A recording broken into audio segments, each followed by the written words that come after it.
Salute, salute. Knicks Real Talk, the morning show, Divine, Bronx, Jedi, 7-6. Salute to everybody out there, man. Hope everybody doing well. Everybody doing right this morning. You talk how to ride and shine, get on your grind. You already know the routine, man. And start your day and all that good stuff. Get your nourishment, your coffee, your tea, whatever you need to fuel your body. You know what it is, man. COVID-19 still out there. Wash your hand, wear your mask, keep your distance, man, protect yourself. And we're going to get into it today, man. Salute to the chat. Salute to everybody on Facebook, Instagram, YouTube, Twitter for joining in, checking out the morning show, Divine and Bronx Jedi 7-6. What a game last night at the world most famous arena. The Knicks had a good, scrappy, tough fought game, man. We lost yesterday 105-107 to Atlanta Hawks in the first round of the playoffs. So we're going to get into all that. Be at Jedi going to break down some content and everything, man. But let's get into it, man. What a witty game yesterday, real fought game, man. We just playoff pressure kind of got to us at the beginning of the game, got back into our groove, man, and we just couldn't pull it out. Trae Young ran the muck a little bit, so we're going to talk about that, man. But let me bring up my co-host, Bronx Jedi 7-6. Salute, Bronx. Hey, good morning, Divine. Good morning, everyone in YouTube, Twitter, Instagram, Facebook Live, all the platforms. Thank you for being here this morning. Yeah, first game, playoff after 8-year absence. Madison Square Garden had 13,000 plus screaming fans. The excitement, the energy, all the camaraderie was there, and what a playoff game. It was a very good game. Despite the outcome of the game, we wanted the Knicks to play good, but we just had a bad game on off night for 2/3 of our actually three-thirds of our starting players. They had a terrible game. They just didn't have their game. Julius Randle, what you could say, the long layoff seemed to affected him. The same thing we saw him coming out of the All-Star game. That long layoff, he gets a slow start, but I think he'll get his legs back into him. He'll get in there. And disappointing game from Reggie Bullock. I wanted Reggie Bullock to get involved, get flowing. He missed a couple of open shots. Hopefully that starts going in with some more work, more shooting around, more time. I think those will come in eventually. And Alfred Payton, he's struggling. I think Thibodeau wanted to make an emphasis the first 7 minutes of the game to try to get him to score and feature him and get him going, and it cost us. It got us down. We were down double digits in the first quarter, and it took a lot to the Knicks to come back. They made a valiant effort. They came back to the game, and they battled, and they fell short. Hopefully game 2, we saw the emergence of Alex Burke on the New York Knicks. What a fourth quarter he had, 27 points he led us. RJ Barrett, in his first game was very, very, very strong. Salute to Hector. Salute to Project Hector. And I was with those guys yesterday. We were breaking the game down. We had fun with them on their show. And we just got to continue. And salute to Will. Will, I see you guys. Thank you for joining us. And we just rebound. I like, you saw that the rookies wasn't too big of a stage for them quickly. And Obi Toppin had really strong games, good games. And Frank got burned. But I'm not gonna put any excuses. But when the guy is sitting on the bench and he comes out in the last play of the game, man, that was a little bit tough task to ask for him. But Thibodeau's got guys got to be ready. Maybe he'll play Frank a little more. Maybe give him 5 more extra minutes. To get his legs in and get moving on those screens. But I think what more importantly, Divine, what I thought was. Nolan Sowell, I don't know if he got in, his injury, if it was a cramp or whatever the case. He wasn't in for that final possession when Young scored that floater. Maybe if he's in there, that gets swiped, or he'll think about twice of coming into the paint with that floater. That was a big key, not him being there. And one other thing, with 55 seconds left in the game, that possession where RJ Barrett barely just got the hand on the ball and almost stole the ball and hit right into Badani's hand, and he hit that 3-pointer. That was just bad luck. That was just bad luck. We lost that. We lost that game at home. They say the series doesn't start until you lose a home game. So the series has started. New York Knicks, and we know we're confident this team is gritty. They have the mental makeup all season long. I know playoffs is different from a regular season, but they got the mental makeup, so they'll make it up. I know that they're tough. They're gritty. Game 2, it's a must win because they have to go down. And I think, no doubt about it, can they win in Atlanta? I don't, absolutely. But you don't want to go down 2-0 heading into Atlanta. So you want to get that split and then go into Atlanta and looking forward. But it's one possession, 1 quarter, 1 half at a time. And I know that Thibodeau will make the right adjustments, the right moves. And there's going to be, they get an extra day now. They don't play until Wednesday. So that's a big it's a two-edged sword because I really wanted Julius Randle to get back on that court and get back at it because he's a slow starter. This team really needs Julius Randle. Maybe in the first half now, maybe he wants to be more of a distributor. I always say when Julius Randle has a high assist game, this team is really unbeatable, Divine. So what do you think on that, my friend? Yeah, I agree, man. I second that, man. Real quick, salute to the chat. Salute to Nice, Tim Smith, Project Nerd, Will Slucking up in the building, man. Salute to all y'all. Thanks for chiming in this morning. I see you fellas. Yeah, man, on a recap thing, you know what? The Trae Young effect definitely played a part. You know what? I think that was the biggest story to me is that they let that guy get in the paint too much. You know what I mean? I think that was the biggest outcome of that whole game. But I agree with you on that, Bogdanovich 3, though. That was the one that turned that game around right there. But they played hard, man. That was an awesome game, man. Win or lose, that was an awesome game. The world most famous arena was electrifying yesterday. It was buzzing up in there. I mean, I'm at the edge of my chair all day, like biting nails. I'm like, I normally don't do that stuff, but that was a real great game, man. They got off to a slow start, like because our offense wasn't clicking that 3-point ball at the beginning, and then somehow made the players did not contribute to kind of set us in a hole. But we fought our way back. And I think we would have came out the gate on point. That would have been pretty much a winnable. We would have won that game, I would say. But we on to the next one, man. I don't feel bad about it because it's playoff intensity. It's win or go home. You got 6 more games left. We win that one at the Garden on Wednesday. We just go back to Atlanta and steal one of theirs. You know what I mean? We just got to go, get back on point. We win out to go down to Atlanta and steal one of their games. You know what I mean? Then we be back on part of the course that we had taken from there. But I know they say like 75% of the teams who win the first game going to win a series, but I don't think that's going to be the case in this one. I think the Knicks win that one, and then because they easily could have been almost like a blowout game if they would have really came out the gate smoking. But Randall didn't have it. Bullets didn't have it. RJ didn't have it at the beginning. You know what I mean? And but I'll tell you something that's important to people when I realize this. Now you see why people don't understand how valuable Mitchell Robinson is. You know what I mean? Because he can avoid a lot of that Trae Young coming in the paint like that. Because I don't think Noel is nice defensively, a shot blocker, but I don't think he covered the ground like Mitchell Robinson do. Mitchell Robinson will go after everything. He will alter everything. I mean, he goes after it nonstop. He's like a jumping bean. So I think the Mitchell Robinson effect could have played a big part in that game yesterday. Because every time Trae Young penetrated, Mitchell Robinson got the body and the length. And Noel, I'm not taking nothing from Noel. Noel had a great season, but some of them plays, I'm like, Noel, you got to grab that ball. You got to do this. He don't have enough body to get the rebound that we want him to get. And Mitchell Robinson, he can get them put back, so he could get them offense rebounds. So hopefully, that was the key part. But for the most part, I think Trae Young just ran them up. I mean, I'm Alpha Payton, I don't know what to say, man. I'm so disappointed in Alpha Payton right now, man. After the year he gave us, man, I don't know where Alpha Payton has gone. I just don't know where that guy is at, man. So Trip got to figure that out, man. I think sometimes you just got to get him, bite the bullet and say, you know what, bro, we got to do something different. You know what I mean? Because he is just not. Derrick Rose played 37 minutes last night. That's too many minutes. You know what I mean? Too many minutes for Derrick Rose. You know what I mean? So we gotta find a way to do something with that, man. I don't even have a problem like right now. Say, Alfred, you just don't have it, because what they doing is they keying on everybody else, and they know he not gonna shoot that ball. You know what I mean? They just know Alfred Payton is not gonna launch that 3 ball, or he not even penetrating to the hole, bro. I'm like, and newly Alfred Payton always good at doing that. So that was the biggest thing to me yesterday was Alfred Payton, not him, his game. He should have been there, man. Alpha Payton, they got to do something with that, man. I just think BX, man, it's disappointing, man, to see the way Alpha Payton is playing. I thought that week off would do him some good. It did not even do him no good. I'm like, Alfred, what is going on, bro? So he definitely Tibbs got to do something with that, man, for sure, man. But real quick, we're gonna bring Nice into the building, man. We got Nice coming on the show on the panel, man, and we're going to keep getting into it, man. But that was crazy, man. But what a good game, though. It was a gutsy game. It was a great atmosphere. Salute Nice. Yeah, man. Thanks for chiming in, my brother. Man, but that game was awesome. Man. Salute Nice. You up early today, man.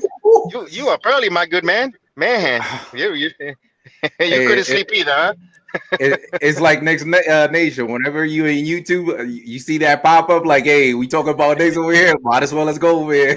Yes, sir. Yes, Welcome sir. Yes, aboard. Good sir. morning. Good morning. Good Absolutely morning. nice. What you Good think about morning, that game Jedi. last night, bro? Hey, I can't say it better than myself. You said it everything. You said everything. Divine, pretty much, they did not like Atlanta Hawk. They did not repaint our paint.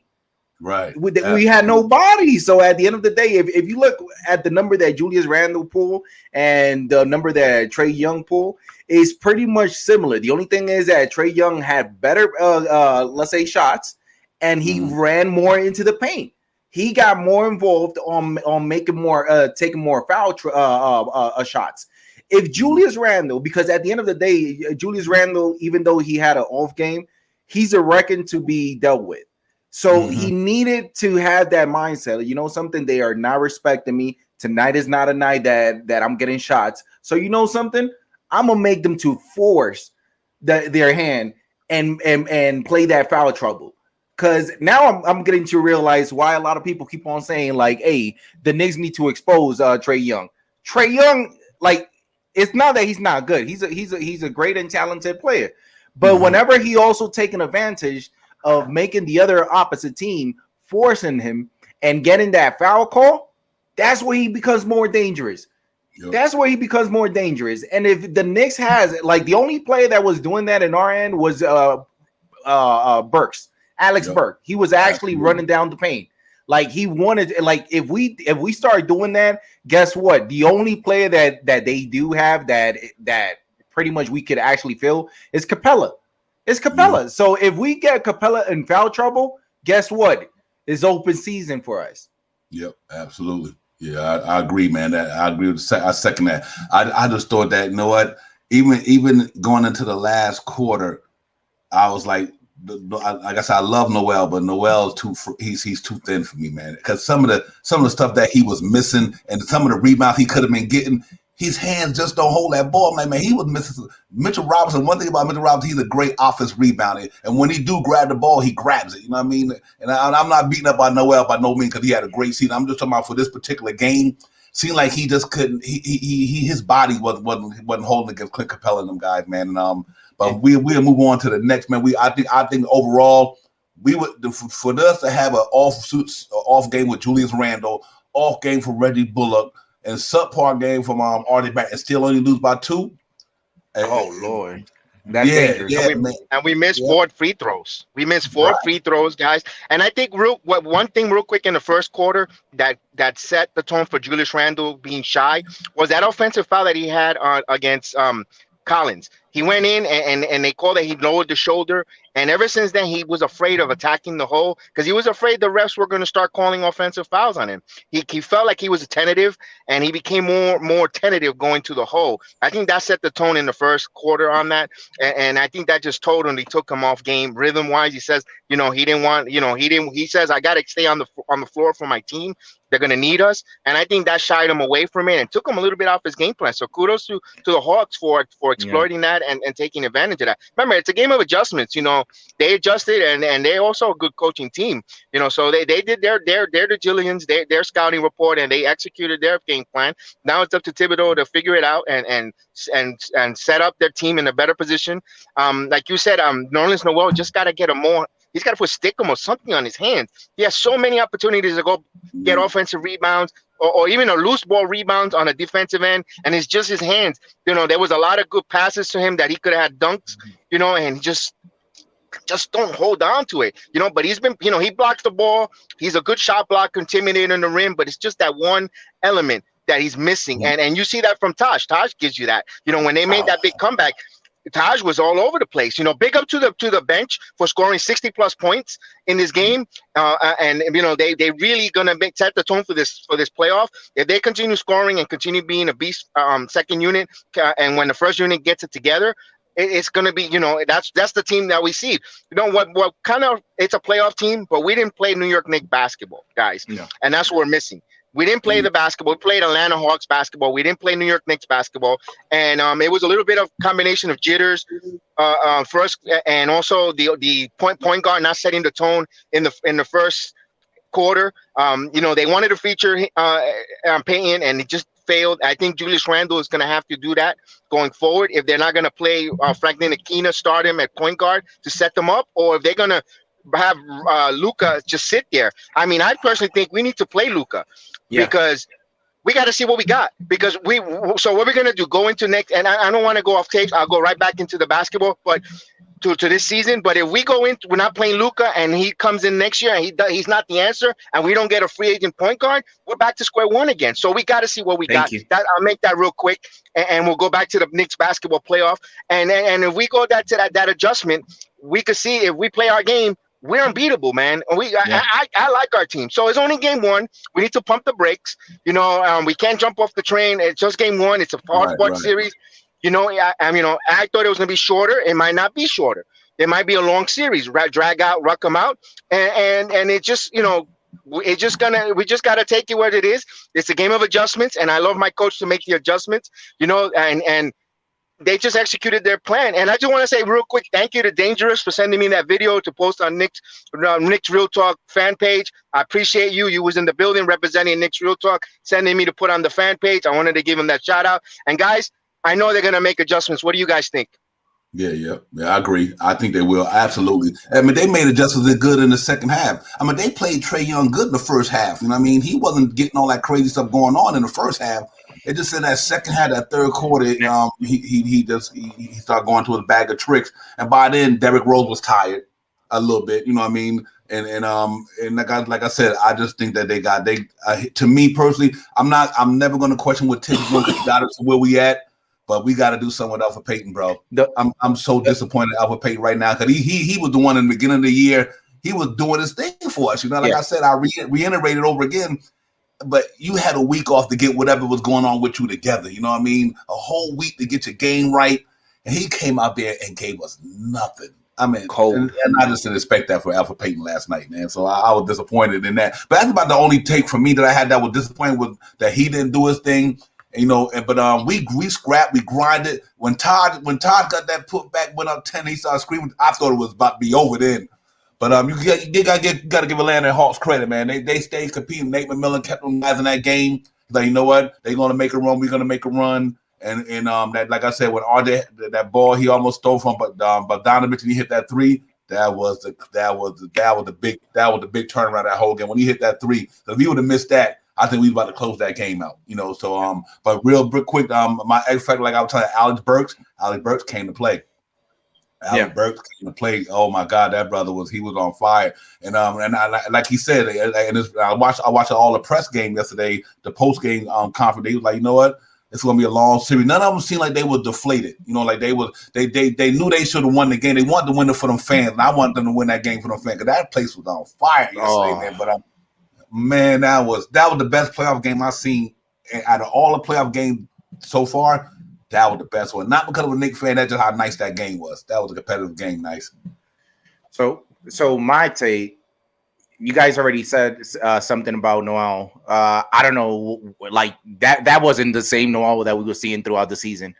Especially if you make that comparison, somebody already threw out the name Taj Gibson. Look at his number, look at Noel's number.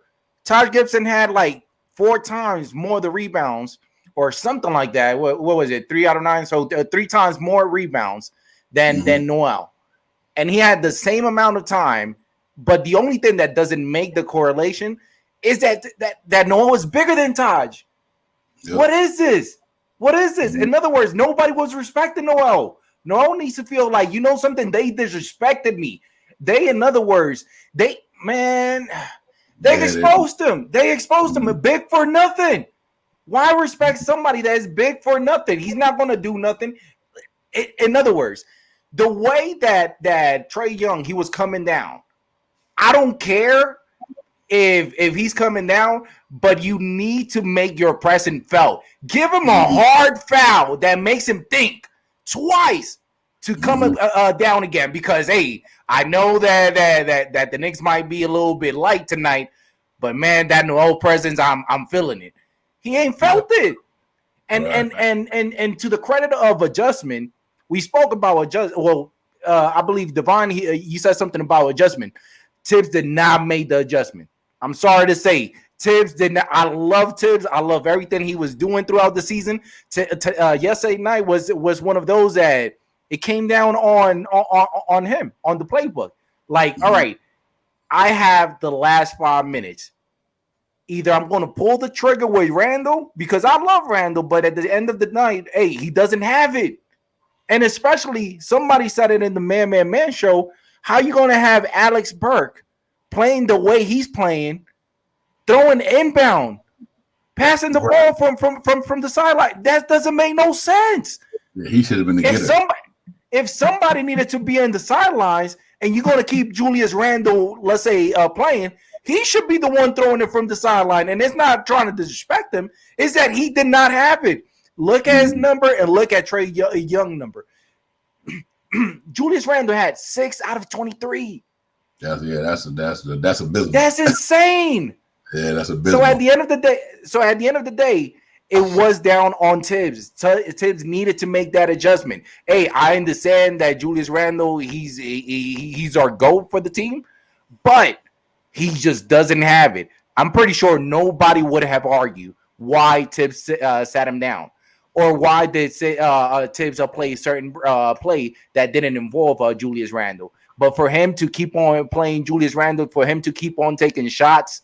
And I was hearing the reporters asking Julius Randle a question, saying that, well, there were certain plays that you was like you played unselfish. Are you insane? Right. Were you watching the same game that I was watching? Julius Randle wasn't 50 out of 50. Julius Randle was 26%. Right, he had 23 shots. 23. Oh Lord. Yeah, that. And know what else was real quick, man, was interesting too. The Knicks got to find a way to get better execution out them inbound plays in the last on them crunch time minutes. That, you know, and like you said, nice.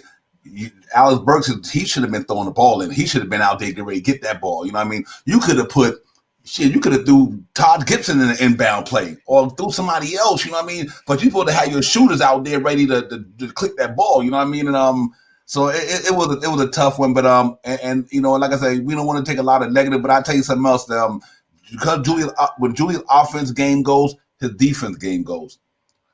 I'm like, it was a couple plays. I'm like, Julius, you need to, like, when my man and Julius when Trey Young was coming in that lane, I'm like, Julius, you need to kind of go there and get that dude a body or try to block his shot or something. I mean, he was a couple of plays I've seen where Julius went and just stood there and he didn't make the attempt to even try to fake him out or make him change his direction or nothing. I was like, he wasn't in it. He tried, but I think when his offense game went, I'm like, Julie, but I think he a back man. I think all them guys, I think Reggie Bullock, him, and RJ, they all bounced back, but like you said, pressure bust pipes and and I don't want to say it for all of them, because look at Trey Young, that's his first time in the playoffs, so I don't want to make the playoff experience no excuse, because Trey Young dropped 32, and that was his first playoff game. Emmanuel quickly was shooting the ball, that was his first playoff game, you know what I mean? So certain players did it, but what I think I did notice in the pregame, I seen Julius Randle warming up, but that's the first time I was seeing him the way he was. I'm like, you more like, to me, he always like a calm type of guy in a warm-up, you know what I mean? He was dancing, I guess he was getting his energy up, and he was feeling the crowd. Then they went over and he shook Spike Lee hand, and whatever Spike Lee said to him, they said, let's go get it. And then I'm like, he just wasn't. That was a different. He showed me a little different character than he normally showed me at any given game. I get it; it's a big playoff game. Everybody amped, everybody pumped up. The crowd is buzzing. So I know I can understand the adrenaline was going through their body. And but at the same time, that was kind of a different take than what I normally see. The way he goes about his pregame warm-ups and all that. Usually they just focus on the basketball. But he was dancing a little bit, suiting Spike Lee and them when the game started. I'm like, yeah, that's not gonna look good to me. You know what I mean? But overall, man, they grinded out. They lost by 2. What a gritty performance, man. That first quarter doom, man. That first quarter was really. But like I said, to take all the positive out of God real quick, I think that from them to have, like I said, Randall, Reggie Bullock, and RJ not having a good game, and they still only lost by 2, gives me a lot. That's still that. I wouldn't be surprised they still win in 5. I wouldn't. I would not be surprised the Knicks win this thing in 5 if them guys just get this game out the way and go to the next one with BX, because I just think it was something. Yeah, whenever the Knicks get one of these close losses all season, they always come back with a really impressive winning streak.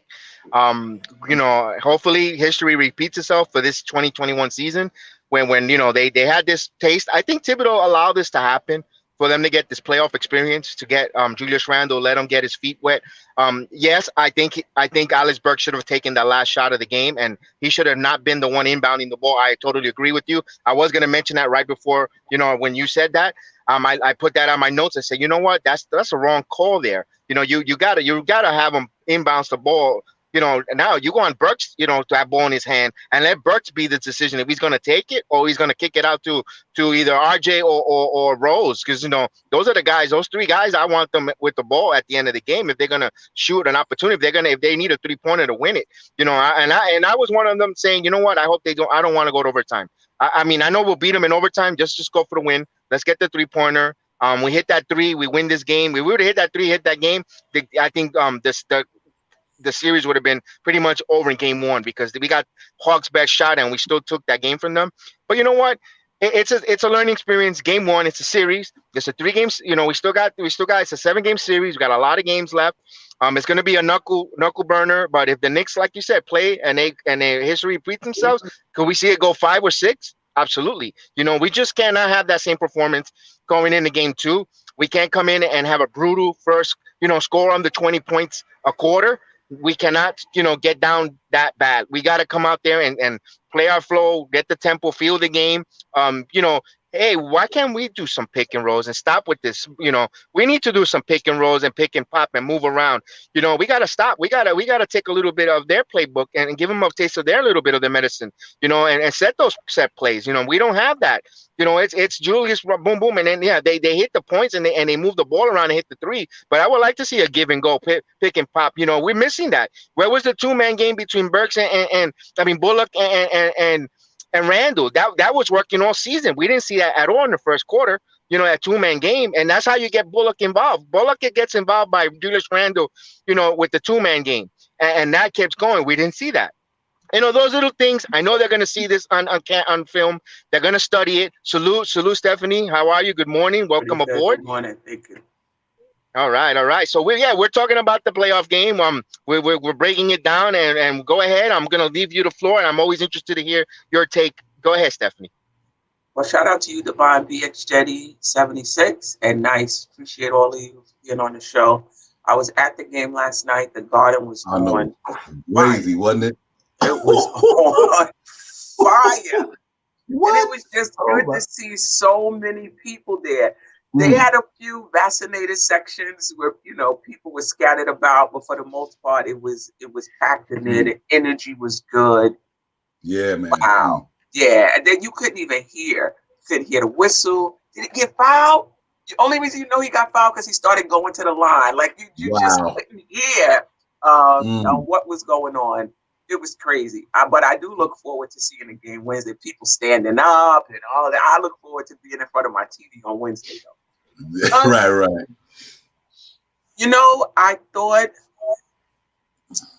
I'm not going to kill Tibbs. I just thought he could have made some adjustments in that game. I'm sure he's going to make some adjustments between this game and next, but I just thought he could have made some in-game adjustments. I think that, how he guarded Trey, straight, which was straight up, and that's fine. He didn't really kill us, in the first quarter, but in the first half, but once he started to, I think he should have adjusted in that way. And I think also with Randall playing mostly on the perimeter, I think that he should have moved him down in the post some as well. And to your point, BX Jetty, it's hard to do a two-man game with Bullock because Bullock gets his shots off of Randall drawing in the defense, including his man stepping off of him a few and then him passing it to Bullock. They were crowding Randall. They weren't quite double teaming him, but they were just crowding him. And I think he didn't quite know what to do. And they were giving him that mid-range shot or whatever, or even the long, and he just wasn't making it, So it's going to be hard in a situation like that for Bullock to get off, because Bullock is not somebody that creates his own shot, right? And so they pretty much stayed stayed home on Bullock and kind of took him out of the game, he was able to get some points. But listen, Quickly played with confidence. RJ played with confidence. Obi played with confidence. Those guys did not look like the moment was too big for them. And if they continue to do that, that's going to bode well. Listen, with all of our non-adjustments, we lost by 2. So I'm not going to overreact. We were right in there. And Devon, when Burke was playing, I was thinking about you. When he was hitting all those shots, I said, this guy's a professional scorer. Yeah, he just has a knack for getting his shot off and a knack for getting a basket. I don't care what the angle is, whatever, he's going to get that shot off. And for the most part, it was good. So I think we're going to be good. I think the other thing I would like Tibbs to take advantage of is matchups when we have the advantage. I think whenever Gallo is guarding Randall, clear it out. He cannot guard. Let him go. Whoever is guarding Trey, bring him into the post. Like, we didn't put we made it easy for them because they didn't have to guard us in tough situations. Trey didn't have to guard in the post, which would be tough for him, except for once RJ got him in the post. Gallo didn't have to guard on the perimeter too much. I mean, he did, and Randall took advantage, but I think we could have did that more. It's almost like, Gallo is in the game. Randall, just give the ball to Randall every time. Let's take advantage of this so that they have to take him out. So, I mean, I think those adjustments will be made. I'm not panicking. Like I said, even with all of that, we lost by 2. Yeah, absolutely. I second that. Say, you know what? Nice as Alex Burks was scoring. He missed that one shot though. That I want that 2-point on that baseline. I'm like all the shots you can miss tonight. That one shot on the baseline. But they was getting it though, man. It was a good, man. That place, Seth, to be in that building, I know it had to have been unbelievable, man. That electric. I'm at my feet. That place was on fire. I mean, I never seen since the 90s an atmosphere in New York like that. That thing was crazy, man. But like you said, we'll move on to the next one. I think we learned a lot in that game, so I'm not too concerned about what we didn't do, what we do. But I am concerned about Alpha Payton, though. I just don't know what we're gonna do with that, man. Really? You know, I mean, what I'm saying. He had a week off to get back. Maybe just like Julius Randle and yesterday, it could have been that game. I'm hoping that's the case. You know, like he just had an off game because Derrick Rose played 37 minutes yesterday, man. Oh, Lord. No, man. You know what? And he couldn't. And Trae Young. He not only he played 37 minutes, he had to guard Trae Young a lot yesterday, man. I just think that. But Derrick that's Rose, on Tibbs. Tibbs could have brought him. That's right. Tibbs could have brought him back in for a few more minutes because listen. I don't care if he played 37 minutes or at the 20-minute mark. Trae Young was giving Rose the business. He didn't even need a pick to get past Rose. You know, so they're gonna have to tighten up. They're gonna have to tighten that up. And I do think you might have to give Peyton a few more minutes. I mean, okay. What did he or Frank? But this is the thing.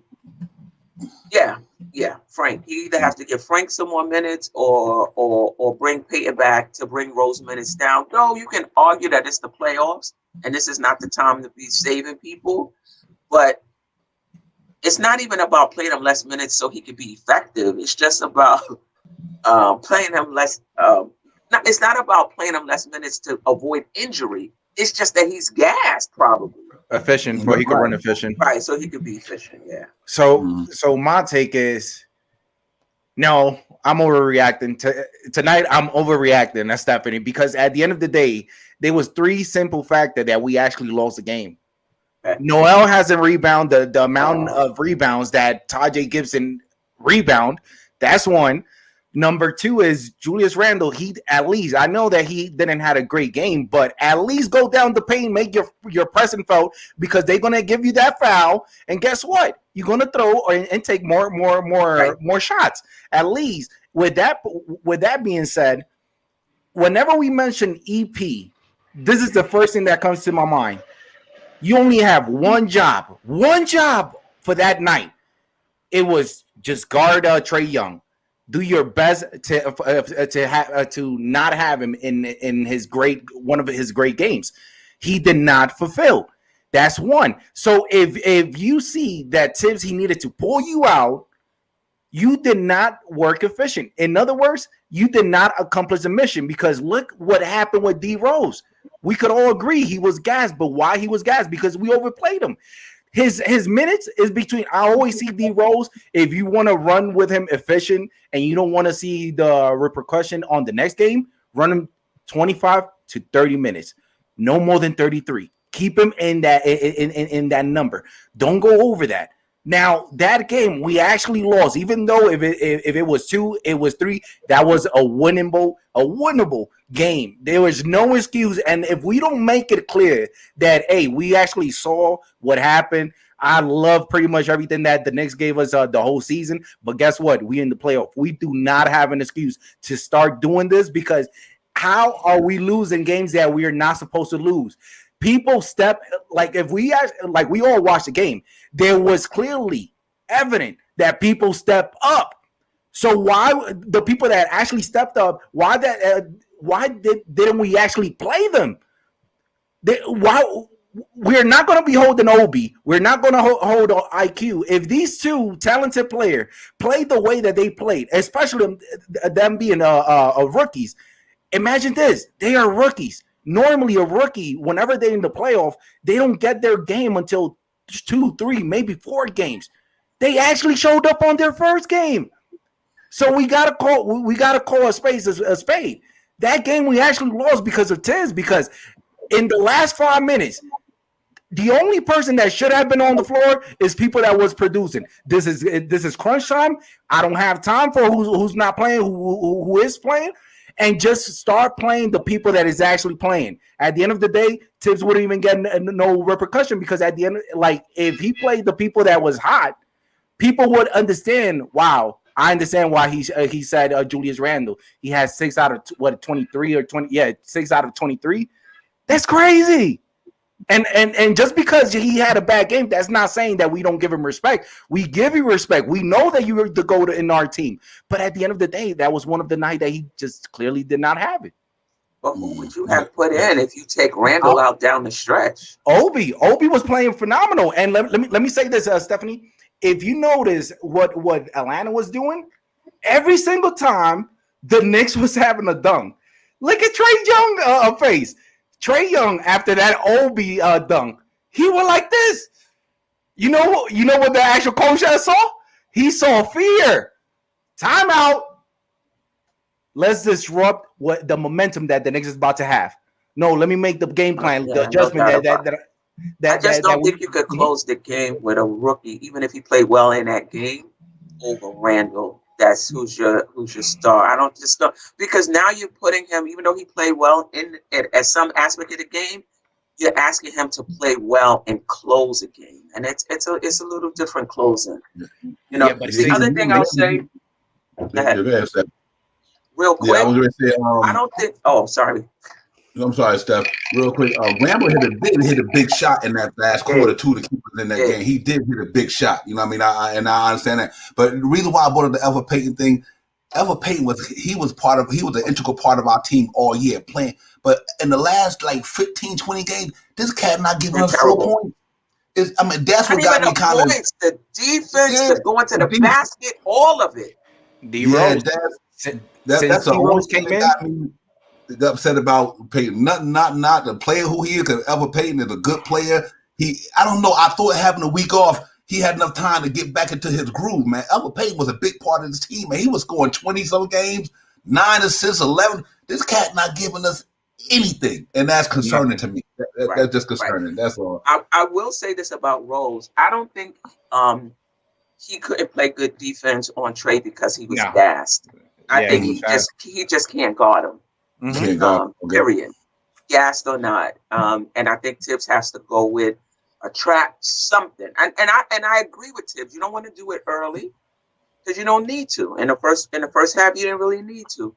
But by the time that fourth quarter came, and Noel, yes, the rebounding was an issue. But my other issue with Noel is when Trae got into that key, he just kept backing up. to stay with Capella to stop the lob, but that gave Trey so much space for that floater. You know, so it's like, I understand you're in a difficult position, but you gotta come up. You gotta put your hand. You gotta do something. He just got in. Once he got into the key, nobody was there. Nobody. That's why they got to foul them hard. They need to foul him hard. Make them pay a price. Even if you get hit with a flagrant one, so be it. Send a message. You can't come in there. You can't go in there. And and one thing that changed the game that we had, no one has brought up, that challenge. There's two instances that Coach Thibodeau could have challenged a couple calls. One of them was the one that RJ Barrett didn't touch, and it was clear as day. They showed it. They slowed it down on replay, and they gave that foul. They still kept the foul upheld. It was and he flopped the living crap out of that play with RJ and Trey Young. And right before, there was another play that it was that I had it written down, and then tried to. They said it was too late. Too late. Look at that again. I saw him on the side asking for it right before when he did challenge, and then they came back and said it was too late. Yeah, see, that's another issue. I'm not saying that's the reason we lost, but those things could help and just switch a momentum change. And also we missed two free throws, one by Burks and one by Randall, that usually they normally hit that down in fourth quarter. I mean, you got to hit fourth quarter free throws too. I mean, that would have been the tie game there as well. Right, so those are the things that they're going to be kicking themselves. They're going to be, wishing they had that. And to my point is, that's why in the offseason, I want a younger point guard. I don't want Kyle Lowry for this reason. This is what's going to happen. Trey Young, we got to play him from here on out. He's going to be on the Hawks. He's going to be fast. Lowry's getting older. Those that want Lowry, he's going to get his lunch eaten just like Rose. We need a younger point guard. And I know that's a little bit off topic. Period. I think Trey is just that type. I don't think part of it is speed, but part of it is just craftiness. And even if he can't get past you, like say you have somebody quick that can stay with him one-on-one, they're just going to pick him off. He just you have the team defend him. Their whole offense is predicated on him getting past his man, and that opens up all of the options. You're gonna hit the floater. If you come up, you're gonna hit Capella for the alley-oop. If you cover alley-oop, he's gonna pass it to the corner for the three. I mean, and they have players in all of those positions that can take advantage of all of those pick and roll options. So you got to team defend him. Right, you gotta have active hands. You gotta have active hands, clogging the lanes, moving around, and long hands. I think that that's going to be something that the scouting report is going to give us a good. That's why I feel confident. I'm still, I'm not down game one. It's a good experience for everyone to get their feet wet, feel the pressure, feel the atmosphere. This is what to expect.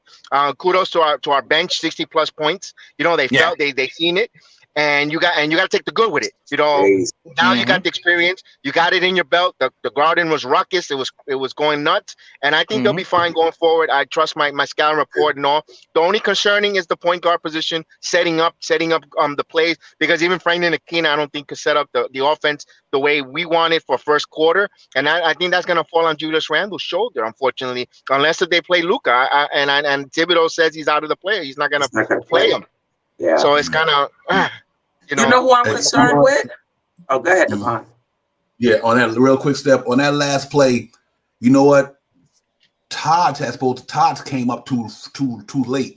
Because Frank was going to keep him from going right. But Todd, I think, that happens. I think Todd executed that play a little bit too late, and Frank had to come left with him. And once Frank went left with him, Trey Young, he's savvy. He got real good at basketball IQ. That dude got a good basketball IQ. And he quick. So once Frank adjusted left and he shifted right, it was a little bit too late and he got in front of Frank. You know what I mean? I was like, if Todd would have stood up early and Frank, that would have kept Trey Young from thinking of going that way. And then Frank would have slid over to the right. That could have been a different outcome. Almost like who had a play like that they did good with that. I think it was Alex Burks or somebody. He tried to do that on Derrick Rose one time, but Derrick Rose cut him off and he was in there. He didn't know what to do with the ball. And I think you got to get Trey Young from going right. You just got to get. I don't care if he go left. Let him go. Make him go left.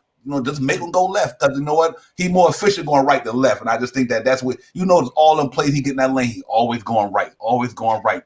So I think that's going to be the adjustment for Tibbs find out a way to make him shoot a jump shot. I mean, you just got to find a way to stay in front of him. That's why I said to this day, man, people might underestimate how important Mitchell Robinson is to that basketball team. Yeah. No doubt about it. Bro. He could have played both. Yes. He would have covered Trey and then got back and prevented the lob for Capella. But let me tell you what one of my concerns is. Mm-hmm. And if this doesn't get better, we're losing the series. And my concern is Tibbs. I don't have concerns with him between games, but in game adjustments, we may not get this game back. You know what I mean? We were right there. Him taking advantage of Trey in the post, him taking advantage, putting Randall in the post, him trapping Trey. Try it. I'm sure in his mind he was saying, wow, if we trap him, he might, they have all those shooters. But just give it a try for a possession or two to see if that actually happens. So I need Tibbs to get a little not flexible in the game. I just need him to make those adjustments in the game because this is Tibbs. And he said this, the game is going to dictate how you play. And I understand what he's saying. If they double team you, you pass it out. If they don't, you take it. I get what he's trying to say, but sometimes you got to push the point in the game. You got to push the point. Let's put Trey in a pick and roll. On a pick and roll, they're going to switch. We're going to have the advantage with whoever he switches with, and we're going to put him down in the post. Something, Yeah. Do you think Thibodeau wanted to let Trae Young beat us since this is his first game as not a rookie, first NBA pro playoff game, and not let a experienced Gallinari, Barnrod, the merry men of cast around him to beat him like a Capella. They have experience. So I think he wanted to say, you know what, I'm going to have this rookie try to beat me. First time, not rookie, first time in the NBA playoffs. I want to see if he has the game to beat me, or he has the moxie, because it's going to be a crowded with the fans on top of him and the crowded arena and all that pressure. And I think it burned him. And I'm not in the RV. I'm in a work van, Josh. So I'm not sure. I think he wanted that game. The way I see it is that we cannot complain whenever we play any type of card game. We cannot complain the card we are dealt. So if you seeing that there's people that obviously do not have, you got to take advantage of that. Let's say playing against the Hulk, playing against whatever team we play. If somebody doesn't have it, just guard the person that surely does have it. To your point, Jedi, you actually mentioned that he was going inside the paint. He wasn't respecting us. The way that the Knicks play defense, we did not look like the solid defense, physical type of team that we are usually known for. So if you make a statement that you could come in with no problem, you could keep on taking the shot that Lou Williams and Trae Young was taking. Who's going to respect the Knicks for real playing defense when in the moment that it actually matters the most, they actually fold?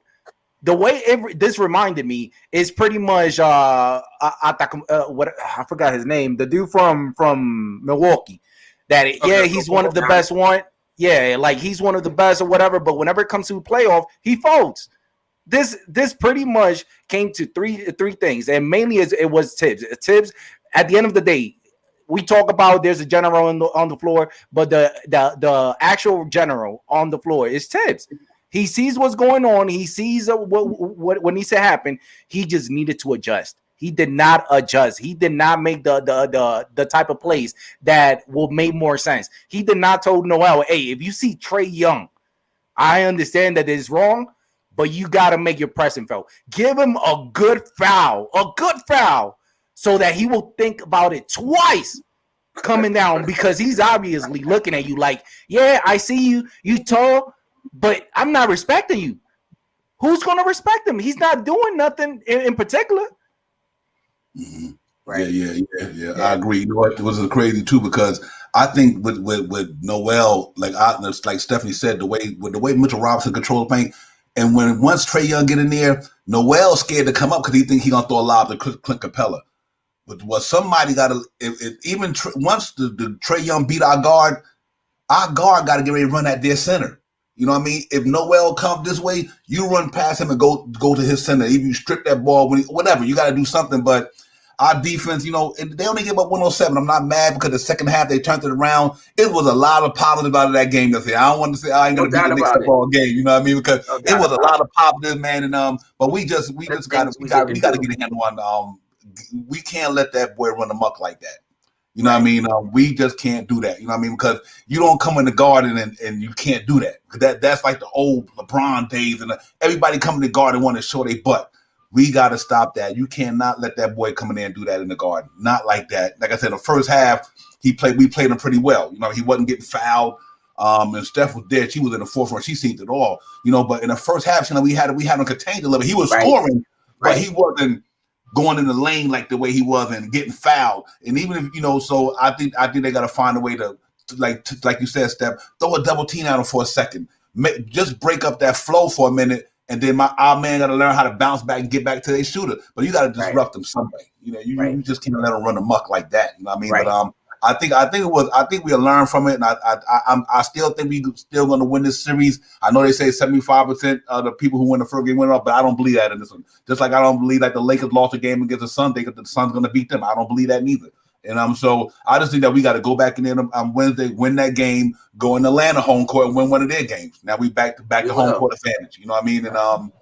And I thought, but it was fun though, man.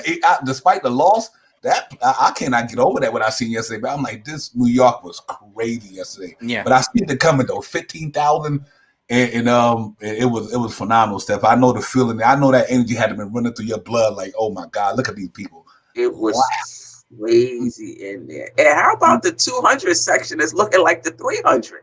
Right? I'm in the 200 section. I'm feeling all good. I get in there, I'm looking around. I'm like, I think this is like the 300 in the old garden. Absolutely. Yep. That was nice, man. It was the atmosphere. The Knicks fans are rabid. I mean, they are just. There was F. Trae Young chants, and he heard it too, because he said it at the end during it. I saw this morning. They was, oh man, it was. Yeah, that place. It was good to be in there. Yeah, when they like defense and that organ start playing, that thing would chill through your body. I'm like, oh my God, these people, that place was beautiful. So despite the loss, man, they played a good game. They played though. I can't even fault them. I think that first quarter, they reminded me of that game against who was that? We got I think it was against Dallas. Somebody we got down that first quarter. We just couldn't get back in it, but they fought back in that game and Scrap got back in. And I think of them cats, the Burks and RJ number had at the beginning of the game. That game would have been over. That game would have been over. But it's the game of runs, and they fought much as they can, and they just a couple of plays but the bottom of the three, like I said, that one RJ almost stole that ball. That 3-pointer was the cursor right there. I gotta give Badam the credit. That's ice wall right there. He just like, nah, I'm pulling up with this, and he hit it, man. So we move on to the next one. You get it, man. But what a game, though. I'm not even mad. I just wanted it for the Knicks fans. I knew we wasn't gonna win every game. I knew we wasn't gonna sweep them, but I just wanted that one for the fans last night because y'all represented that city well last night. Boy, they was up in there deep. I was like, yo. But we'll get them Wednesday. I'm confident we'll get them Wednesday, and no question about it, man. And what do you think? No, go ahead, Steph. I'm sorry. And Randall, he already said, I have to play better, and I will play better. He'll be ready for game 2, but he's making it hard for himself by taking all of these jumpers. Yeah, make it easy for yourself. Get down in the post. Go to the line. Even people who play in the perimeter, they know how to get to the line. Make it easy for yourself. Things aren't going in. Get crafty and create a foul shot, for yourself. He's going to be on point, but I hope on point doesn't mean he's going to shoot better, because he will. I just want to see him in different spots as well. Doing the necessary different things, just like you said, Stephanie. At the end of the day, just one aspect doesn't make you a great player. Right. What actually makes you a great player is actually adjusting having that general mentality. You know something? I don't have it going well for me doing this. Let me do something else. Let me get crafty. If you don't make those adjustments, you're not going to be known as one of the best players. But just think about it this way: the entire season, this is not the first time that we have seen the bench getting us out of difficult situation. The third quarter, the way that we closed the third quarter, that momentum needed to keep on going. What happened on the beginning of the fourth quarter? He started like Tibbs. He made a rotation. I wasn't feeling it because why are you going to change something that is actually working? We are in the lead, and then you could put your starters back in. And I'm not down in the starters because at the end of the day, throughout the whole season, they did what they have to, but we are in the playoff. People, we need to understand that it's only 7. We don't got more than 7 games. It might not even go 7. If EP does not have it, and I'm seeing this, EP for some reason, there has been moment that I have been talking great about EP. Last night was one of those nights that he needed to prove himself to the Knicks fan, not only to the Knicks fan, but to everybody. You know something? I know I wasn't playing on my A game, but tonight you're gonna see why you guys need me. If he would have if just think about it this way, Stephanie, Divine, and Jedi, if EP would have gone to the next level, everybody, we wouldn't even talk about whatever he did throughout the whole season, because you know something? In a game like last night, he showed up. Yeah, that's how he has me in a way that, you know something, I just do not want to see him, Divine. Yeah. But this is the thing. Who else you gonna play? Because listen, he gets it. You know, people like he's playing too many minutes. He shouldn't play. Okay. Yeah. Now his minute goes all the way down. Oh, because you can't play. Rose got to play. You know, I mean, he can't win for losing. If he's not playing, you got to who's gonna take it. So if it's not gonna be EP, we putting in to bring Rose minutes down. So we actually played somebody last night, and he could have had a bad night, but Frank Ntilikina, he be coming off on 50-50. We did not play him enough. Like, he could have gotten 4 minutes of EP minutes, and guess what? On the time that Tibbs, he actually called timeout just to put him for 30 seconds. That was the moment that if he had 4 minutes, he would have been warmed up. He would have already thought about, all right, I'm already feeling Trae Young, so I already know where he's going. You did not give this guy enough time to comprehend how to feel around Trae Young.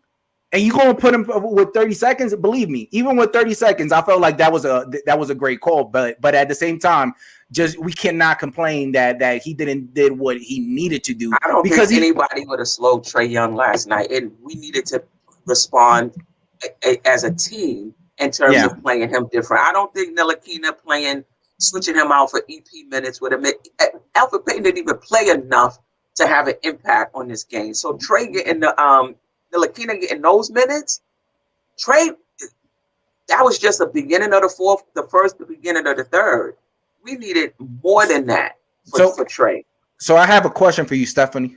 And this question I even asked somebody last night in the men's show. If we're not gonna play somebody beside EP, and somebody made it clear to me saying that, well, we needed to give EP even more minutes. You see in the game that we had last night, in your case, if you was the coach, will you keep on continuing playing EP? Because I'm surely have the mindset. And let me tell you why. And I've mentioned this multiple times, even on this show, to keep the rotation intact. If you start Burke, you know, that changes the rotation in the second unit. If you start Frank, you have one less ball hand. He's not a lead guard. So if you start Frank, unless you're going to, and you can do this, unless you're going to run the ball through to start the game, have Randall play the point and have Frank play off the ball just for defensive reasons, you can do that. But this is the thing. The way we've been playing, we've been able to overcome whatever EP is not giving us to the tune of 41 wins and the 4th seed. I don't think game was because of EP. He played like 7 minutes. Right. I just don't think it was because of him. And everybody is calling for him not to play. He barely played. And look what happened.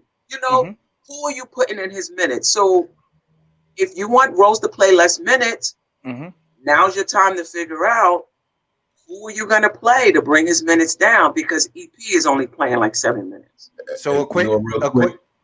Yeah, real quick. You know, reasons. That poor start is not due to EP. This guy cannot get a break. You know, he's not the reason why. Yeah, you're right. He's not the reason for all that. But this is one thing I say. Sometime, you know, for me, like I said, it'd be different if it was one game for Elton. You know what I mean? One game. He had a bad game. Let's watch it. This guy had a bad game since the trade deadline. You know what I mean? Yeah. This cat has been awful. I agree. Yeah, and here's the thing too. Frank shoot 40-some% behind the arc. You know what I'm saying? At least they can't when Elfrid Payton get that ball, they just back off. They don't respect him. Yeah. Randall, they just start going to they let the man shoot.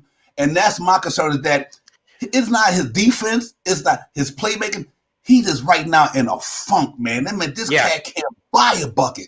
But Frank would knock down a three without hesitation. The cat shooting 40-some%. But if you throw Frank the ball behind the arc, Frank almost 50% gonna knock it down. At least we do have a chance he to can get still play though.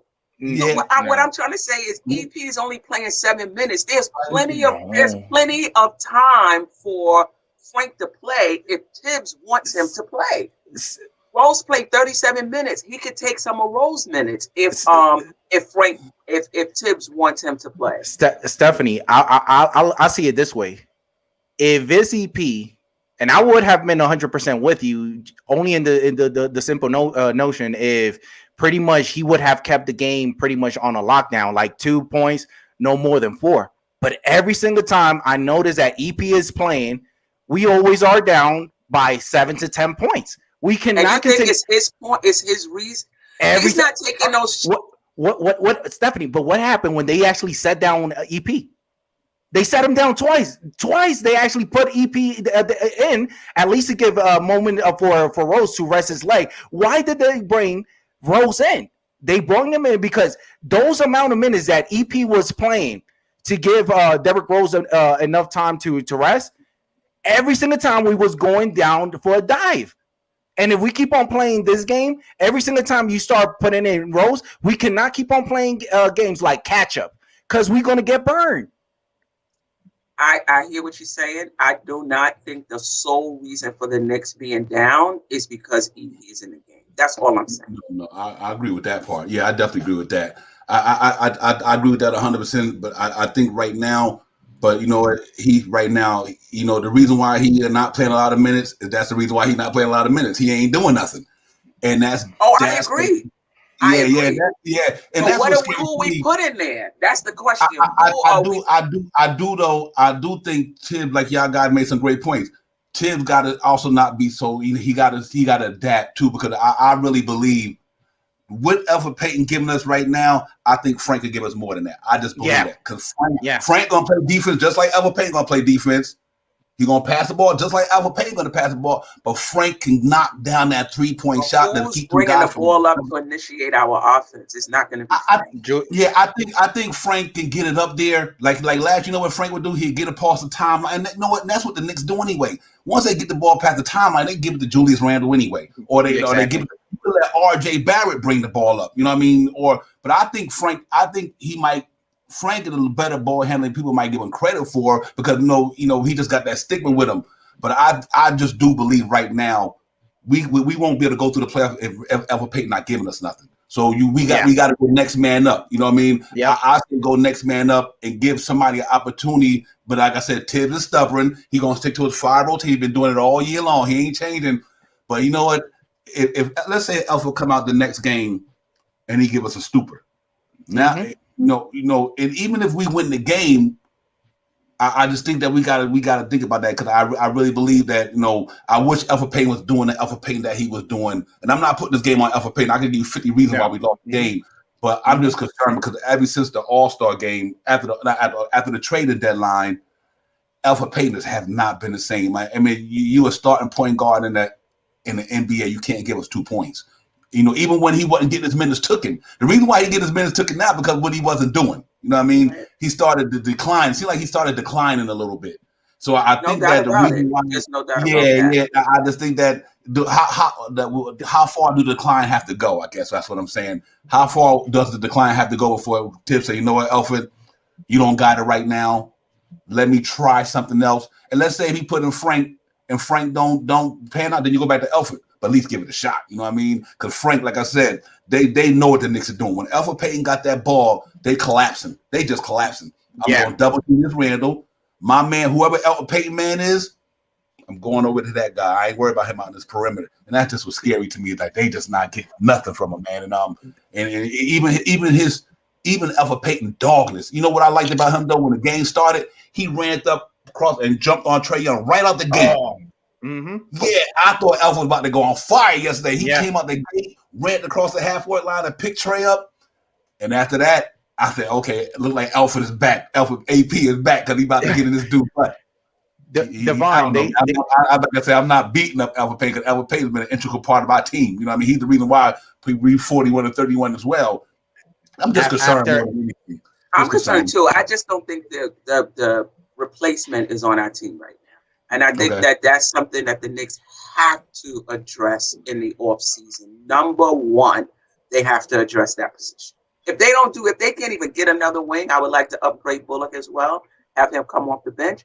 But if we can't do that, we have to upgrade the point guard position. Period. Yep. So they actually made an analysis. How many games we actually won with EP and how many games we actually lost with EP on the floor. After D Rose, we played even better having not having EP on the floor. So I don't know who's actually stepping up. I noticed that pretty much they actually ran everything through Julius Randle, giving Derrick Rose enough time to sit down, rest his legs. But they noticed, and the stats is out there.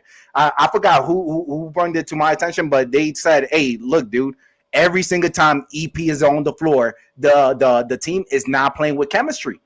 And he sat down for how many games? Like it was for 15 or 20 games after the D Rose trade. Something happened with his leg or his thigh, and we was winning games like crazy.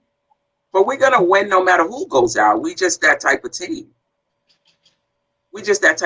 Whoever goes out, the next man, man stepped up. Listen, Alfred is not the reason. He's not playing well. I wish we did have another point guard we could start. I wish we could start Rose. I wish Rose could play 40 minutes. Yeah, I wish Rose could play 40 minutes. I wish we didn't even have to think about them. I wish we didn't have 100%. But what I'm saying is Frank can still get time if Tibbs wants him to have time. Yeah. Alfred is not standing in the way of Frank playing. Tibbs is not playing him. That's on Tibbs. That's true. Yeah. 100% with you on that one. Yeah, so what do you think, my brother? Real quick before I let G Money get in. Yeah. Good morning, G Money. We don't have the point guard on we don't have the point guard on the team. To replace now for Payne, we're gonna have to play him regardless. We're gonna have to stick with it. Like it or not like it, we just gotta keep using them. And I know me personally, I'm calling for Luka. I want Luka to play, but he's not gonna play. I want Luka to play. I really do. He's gonna play. Like everybody says, we're on house money. And we shouldn't be here, XYZ, all the narrative stuff. So why not take a gamble? We brought this guy in here. I said it earlier to Nice, and I said it on Knicks Real Talk. You brought this guy in for overseas. You got to see what you got, because if you're gonna wait until next season to see if you go back to square one, no, Alfred is not gonna be here, and then Luka is not NBA ready. And then your Derrick Rose, you might sign him on a contract. You're back to square one, no point guard again. And then if you do draft one, you got a rookie, that we got to go through growing pains with. So let's see what we got with this kid. Hopefully he's here already. He's been here since Friday. Let him Argentinian ball players are very intelligent, IQ basketball players. We've seen it in all the Argentinian players that are in the league. I think he could come up to speed to the system. Even if he play 8 minutes of Alfred Payton, I think you don't have a scouting report on this kid. He comes in here. You don't know. Hawks don't know what the heck this guy's gonna bring. Anything positive, boy, you really, and like we all say, we're playing with house money. Let's ride, let it roll, let it ride. I hope he plays. I understand that's a little far fetched because you don't do that in a normal conventional. This is 2021. The whole playoffs is unconventional. Anything could happen. You're seeing Utah number 1 seed lose. You're seeing Lakers lose. Anything could happen. So let's take a chance. Like you said, we're in house money. It's not a panic move because you got to show stability and you got to show you're in control and you got to show who brought you to the dance. But like you said, there's a long history with Alfred Payton since the All-Star game declining. Something's wrong with him mentally. He's not comfortable. Something's not right in him. So they haven't figured it out, or they're not going to say it until the season's over. He might be dealing with an injury or who knows. So if this kid is here, practice. If he sees something that he blows our mind out in practice, we really have to think about using this kid in here and see what we got. That's my take with it. But I'm not panicking. I still believe in this team. It's not a panic move, but you got to see, you got to explore your options. You got to take a look, see what you got. I'm not saying you got to play him, but let him practice with the team now. See what it is, what your scouting report, what your coaching stats see in this Luka. With the team currently right now, if you see something, lightning in a bottle, you have to try to take advantage and you have to test that waters with it. My opinion. I don't know what you guys think. Money, go ahead, my brother. Get in. Salute. How you doing today, Drew? Salute. Hope everybody's doing safe. Good morning, everybody. I look at both sides here. I still think we will win the series. I'm not going to fully overreact to game one, but this was a blown opportunity. I can't just pretend it wasn't. I gotta be logical to what I'm seeing in the game. Mm-hmm. In game one, you could argue, in my opinion, you could kind of say we lost the game in the first quarter, kind of, because in the first quarter we came out sluggish. The ball movement wasn't there. Atlanta was hitting threes early at the wing or at the top of the key, and then we came up with a slow start. Yeah, our bench was great. I'll be honest. Our bench was phenomenal. Obi played hard. Quigley had a huge second quarter. Alec Burks was on fire in the fourth quarter, keeping us in the game, giving us the lead. And Rose was doing good things, driving to the basket. But our starters did not have it. I'm sorry. Our starters were bad. RJ, other than that third quarter, in my opinion, he was bad. Randall was horrendous. His shot selection was terrible. Mm-hmm. Noel got hurt, so you cannot really blame Noel. He got hurt. And Reggie Bullock was colder than the Arctic. He could not buy an open three to save his life, man. Look, I know it's only game one. I get that. I think we'll win the series. But this is my opinion right here. We need to win game two. Because, again, I don't see us being Atlanta twice there. That's not going to happen. I'm using logic and not Nick fanboy talk here. We got to win game two, okay? We win game two, we can win this series. We lose game two, then there's a good shot. We come back home down 3-1, and we're not going to win 3 in a row against this team. I don't see it, though. I think we'll win this series in 7, but here's what I'm saying. This is the reason why I'm saying we have to stop Trae Young to win this series. Because Trae Young, if Trae continues to play like this, we're going home in the first round. Just facts here. Because he kills us with dribble drives, floaters, and layups, okay? And also, Bogdanovich was clutch in that fourth quarter. 2 big threes, especially at the corner. When RJ had a steal, Bogdanovich hit a 3, tie game, right? And that was a big basket for them. And what killed us, too, Atlanta got the 50-50 balls, and we didn't. I'm sorry. In my opinion, the Hawks wanted more. I don't care what people say. In my opinion, Atlanta wanted more than us in game one. And, our starters, our bench was aggressive. Our bench kept us in the game. Alec Burks had a monster fourth quarter. But if our starters just play better, this series will probably be up 1-0. Look, I know it's only game one. I'm not going to overreact. But at the same time, you're at home. You're still supposed to still win at home. So that we also have to consider that. And you also have to consider the fact that Atlanta's a very good home team themselves. Because there may be a game out there that Lou Will may go off in the game out there. There may be a game out there that Gallinari can hit big threes or whatever. Again, I think we'll win this series, but I'm going to be honest with what I'm saying here. We got to win game two. I don't see this team. I'm a true Knicks fan, but I'm a smart Knicks fan here. We lose game two, this series is over because I don't see us winning twice in Atlanta.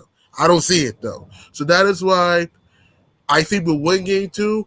I think we'll do a better job clogging the paint. I think we'll do a better job, watching out for Trae Young in game 2. And we just got to find a way to contain Lou Will at times. Because Lou Will had he did not play great, but he played good enough. And he made some big plays, especially in that third quarter when we were up by 7. We were about to pull away in that game. And he hit a jumper, at the wing. And he hit a 3 at the left wing to pull it into to give the Hawks some momentum going down by 2. Because if he doesn't do that, and let's say we go up 10 plus going to the fourth quarter, we probably have a different conversation. Right.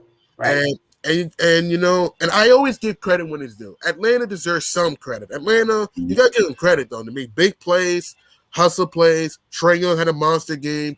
Lou Will made some big plays. Bogdanovich hit clutch shots. Even Hunter hit a clutch 3 at the top of the key to put him up by 4. And to me, even though our starters were very aggressive, our bench players, even though I meant our bench was very aggressive, our starters did not play well. I'm sorry. Randall was garbage out there. He looked timid to me. Randall was timid. Let's just be honest. 6 for 23. Come on. I don't think he knew what they were doing. I'll be right back. I agree, Seth. Yep. Yeah. Real quick. Yeah. Sorry, Seth. Real quick. Let me Josh. Shout out to the chat. Josh, Unica Law. My brother, my physical brother, that is. Danny in the building, Stanley Man in the building, Tim Smith, Rick V, all y'all, man. Salute to the chat. Salute to everybody out there on Facebook, Instagram, Twitter, YouTube. We got the professional panel in the building. We got Divine Braun, Jedi 76. Nice. Queen Step G Money just chimed in. We here talking Knicks, man. We had, we got a lot of info to go over there, which is good info. But it was a side step. Go ahead. I'm sorry. Bring it back in. No, I was going to say to G Money's point, Randall was garbage. Part of it was that they were playing in between. It wasn't a zone. It wasn't a double team. It was just in between. And I don't think he saw that, and he didn't know what to do with it. And Atlanta was smart. They know that he's used to playing out the double teams. If we double team him, he's going to get everybody else going. So we can't double team him, But I think that had he got down in that post and had he got off, they would have had to make an adjustment. They didn't have to make an adjustment because he stayed at the perimeter, taking these shots, and I think just making it easy for them. Like, whoa, we don't even have to make an adjustment. We could just play him one-on-one, give him those shots. 100%. 100%. Yeah, you know what I noticed when he Julius Randle, he got so much of this arsenal, like you said, Steph. He should have went to the post game. Back my man down and gave him the business. You know what I mean? I'm like, come on, dude. Because sometimes one thing about how you bail teams out is when you only shooting jump shots. If your jump shot ain't clicking, it's a wrap. You know what I mean? It's like it's a wrap. I'm like, yo, you got to, and that's why I liked about Alice Burks and Derrick Rose. Them cats they got more in their arsenal. They don't only use what they one jump shot. Derrick Rose, he goes to the lane, he got floaters, he got mid range, and Alex Burks got it all, you know what I mean? And I think Julius need to kind of copy that. Like, listen, he tried to go in the lane, off the dribble a couple of times. He got a couple of buckets, but he definitely got to use more of his arsenal. I mean, and back him down in the post himself up. If they double team in the post, you got Bullets over there, Burks over there. You got Quickly over here. You kick that ball out, and you drop that tray. But I think Julius Randle definitely got to start. Maybe do your post up game a couple of times at least. Don't shoot straight jump shots. I just think that. It's not couldn't go ahead. Right, that's why I think Julius Randle got afraid when he got that pickup, that offensive foul. I think that got into his head. And he stopped backing the ball in and bully ball in. I think that was a big factor in the second quarter on John Collins. I mean, I think that took him out of his game. I'm sorry. I mean, he has to. Agree. I think the coaching staff needed to tell him, play your game. Don't forget about the refs. Forget about if you get another offensive foul, so be it. I think they needed to calm him down. They took that for granted, and I think that was a big thing. Hopefully the next game he'll attack the basket and forget about if he gets an offensive foul, so be it.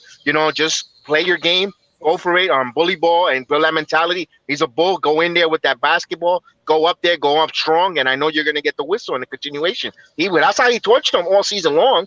All season, all 3 games, he tortured them with the and ones, attacking the basket, going to the rim, and he just did not do his game. He's just afraid. He thought that the referees were going to change their whistles come playoff time, or I don't know what the case was, and he just, he bought into the narrative and the speaking around that the game changes, and it got into his head. And hopefully, the coaching staff will make the adjustments. They'll go with the filming staff with him, and he'll make that. And going forward, I think we're going to get a much better Randall, a much more determined, much more focused Julius Randle.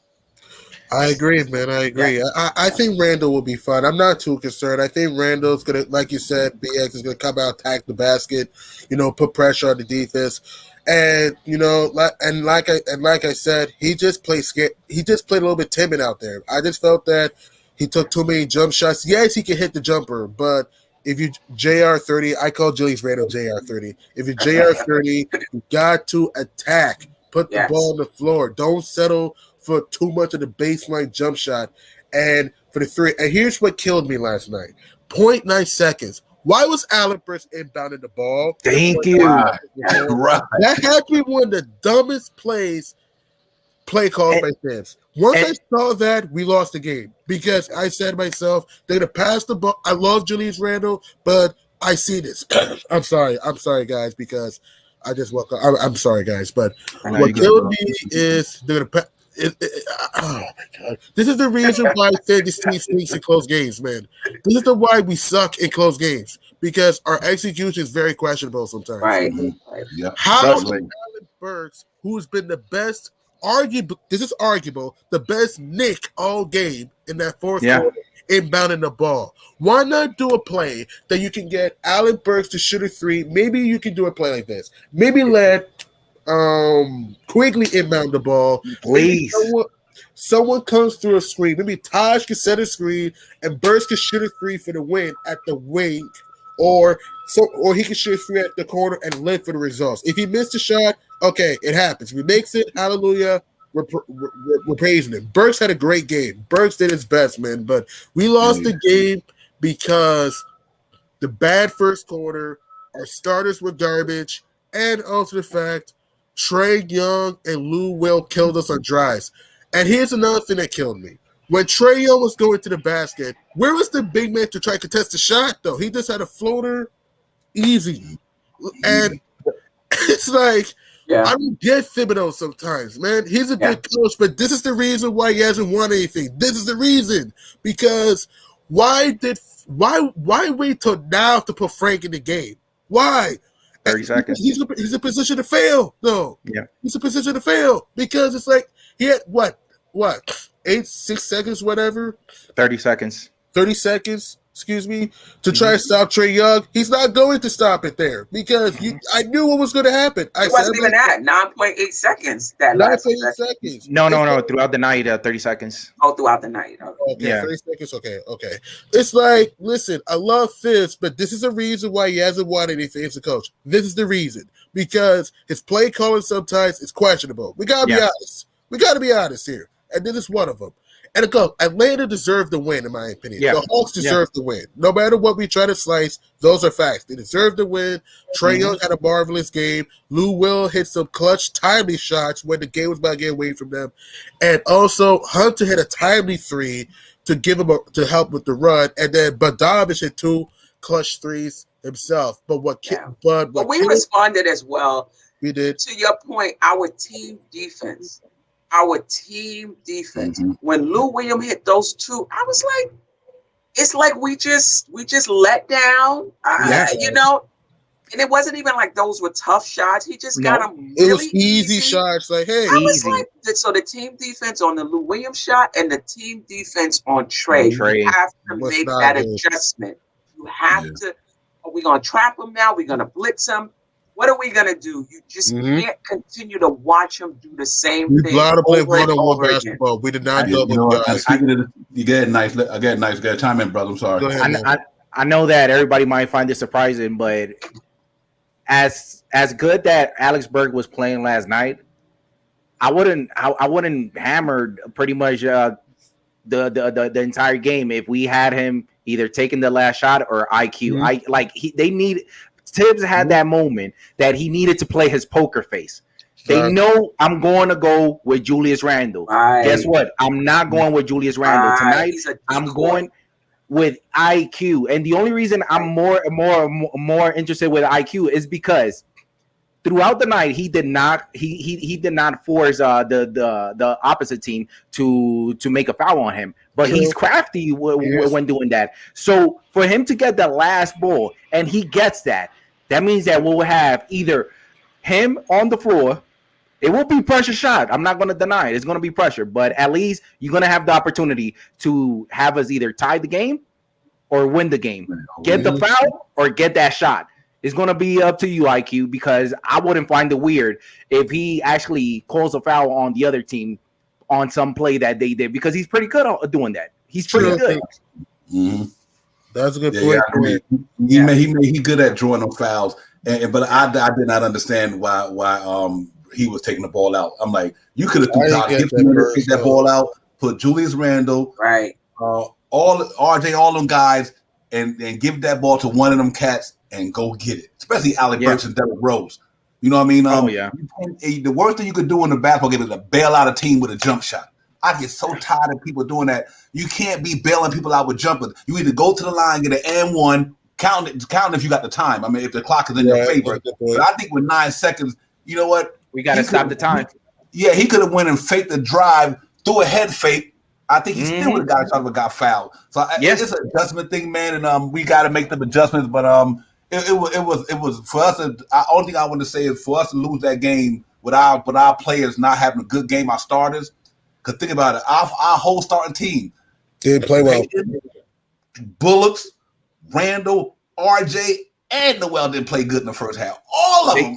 Well, Noel, he struggled early, but I won't go too hard on Noel because, like I say, he did miss some time in the game, so I won't go too hard on him. But the other guys deserve some stuff. Noel was terrible. No, Noel was terrible. Noel was bad. In terms of on the pick and on the pick and roll, his pick and roll defense was not great. It was terrible. If you compare his number with Taj Gibson and Taj Gibson, Taj played well. Think about it.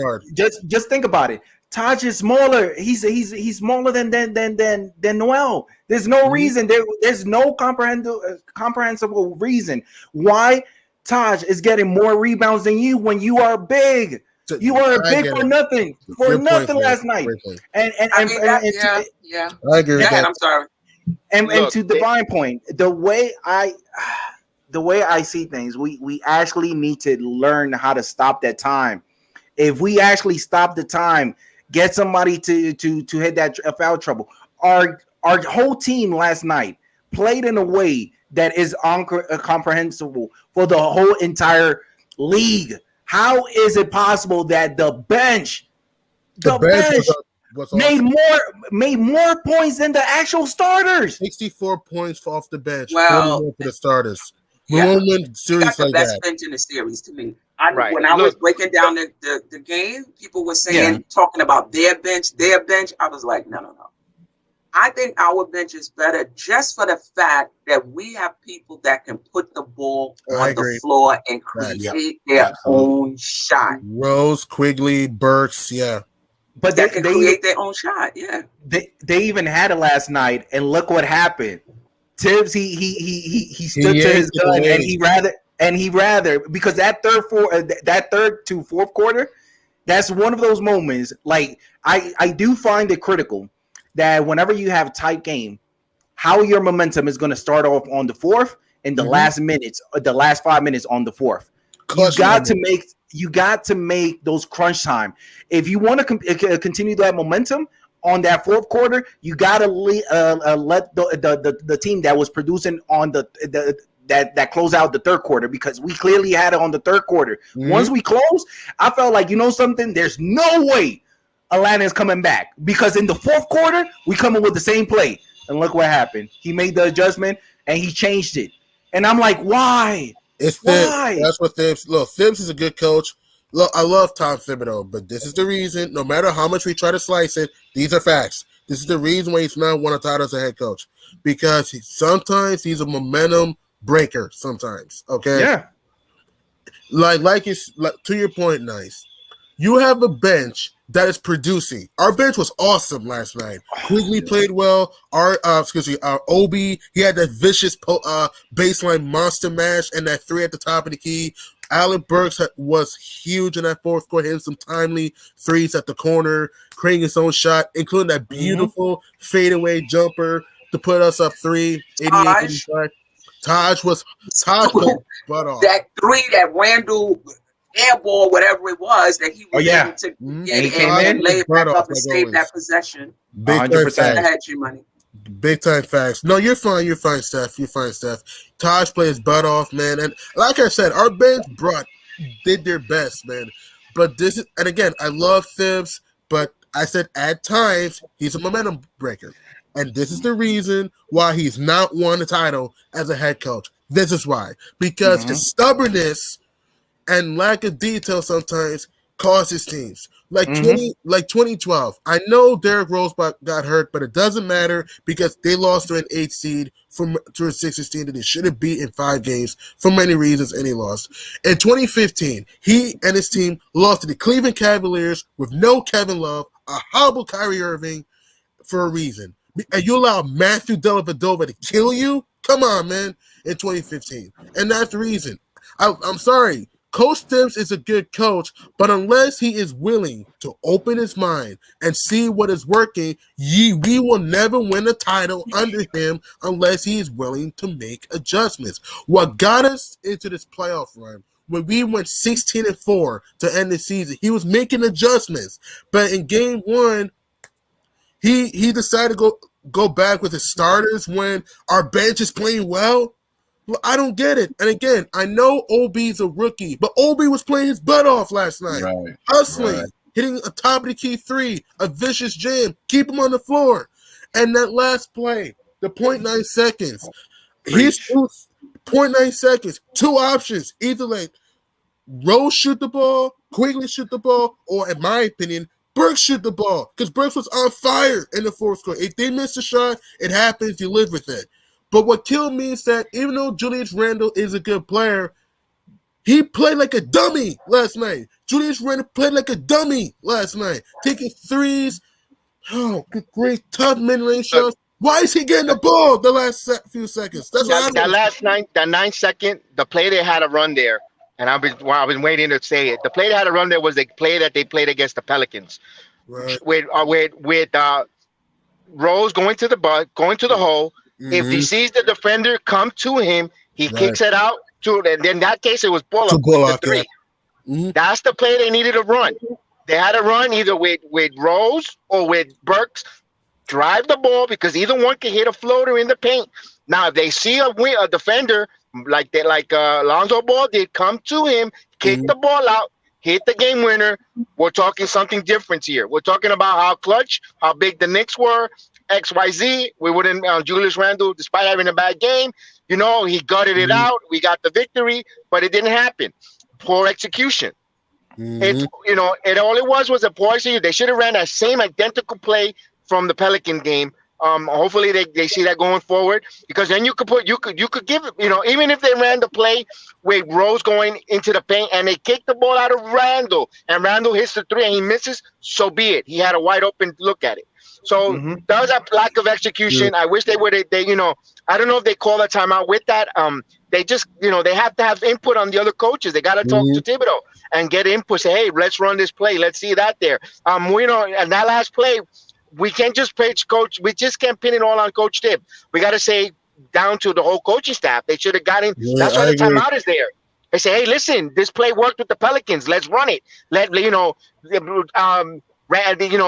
Our guards are penetrating. Let them penetrate. We could either go for a tie, an and one, or we could shoot the ball out to the wing and hit a 3. You guys got to be ready. And they didn't execute it. So all around coaching at the end of the game, not just Thibodeau or even the supporting staff, they dropped the ball there, guys. And guys, I'm going to head out because I got to get back on my grind. I appreciate it. I will see you a little later. I'll be on Jedi Sports Network a little later. I got to break down the Yankees weekend series, the Mets, the PGA Tour, Phil Mickelson, and et cetera, et cetera. So tune in. I'll put the notification around 5:30, 6 o'clock. This is Bronx Jedi 76A. Have a great day. You too. I'll see you guys a little later, man. Have a good one. Man. Yeah, real quick. I noticed too, real quick. Now, I agree with Knights 100%. When they was going into that fourth quarter, they should have kept that bench in there a little longer because they wasn't using They, you know what? If it'd be different if the bench was blowing leads and okay, take these guys out. But they had momentum at the time. I was like, exactly. Why you ain't leave these guys in for another 2-3 minutes, whatever? You know what I mean? And see if they can stretch the lead a little more. Because Todd Gibson was bringing it. I'm like, he had Maxwell Garden Ruckus going crazy. I'm like, you know what? They took him out. I'm like, God, Tibbs, don't take him out yet. The kids is playing good basketball right now. Yeah. And my next point is that last play, you inbound the ball between the guy who defended the inbound play and two guys. So he crunched in the middle of a wall. Yeah. I'm like, you don't throw that ball in there like that because Julius Randle, then he had it, not only they threw the ball, and the ball was a little array almost. He had to kind of reach to get it.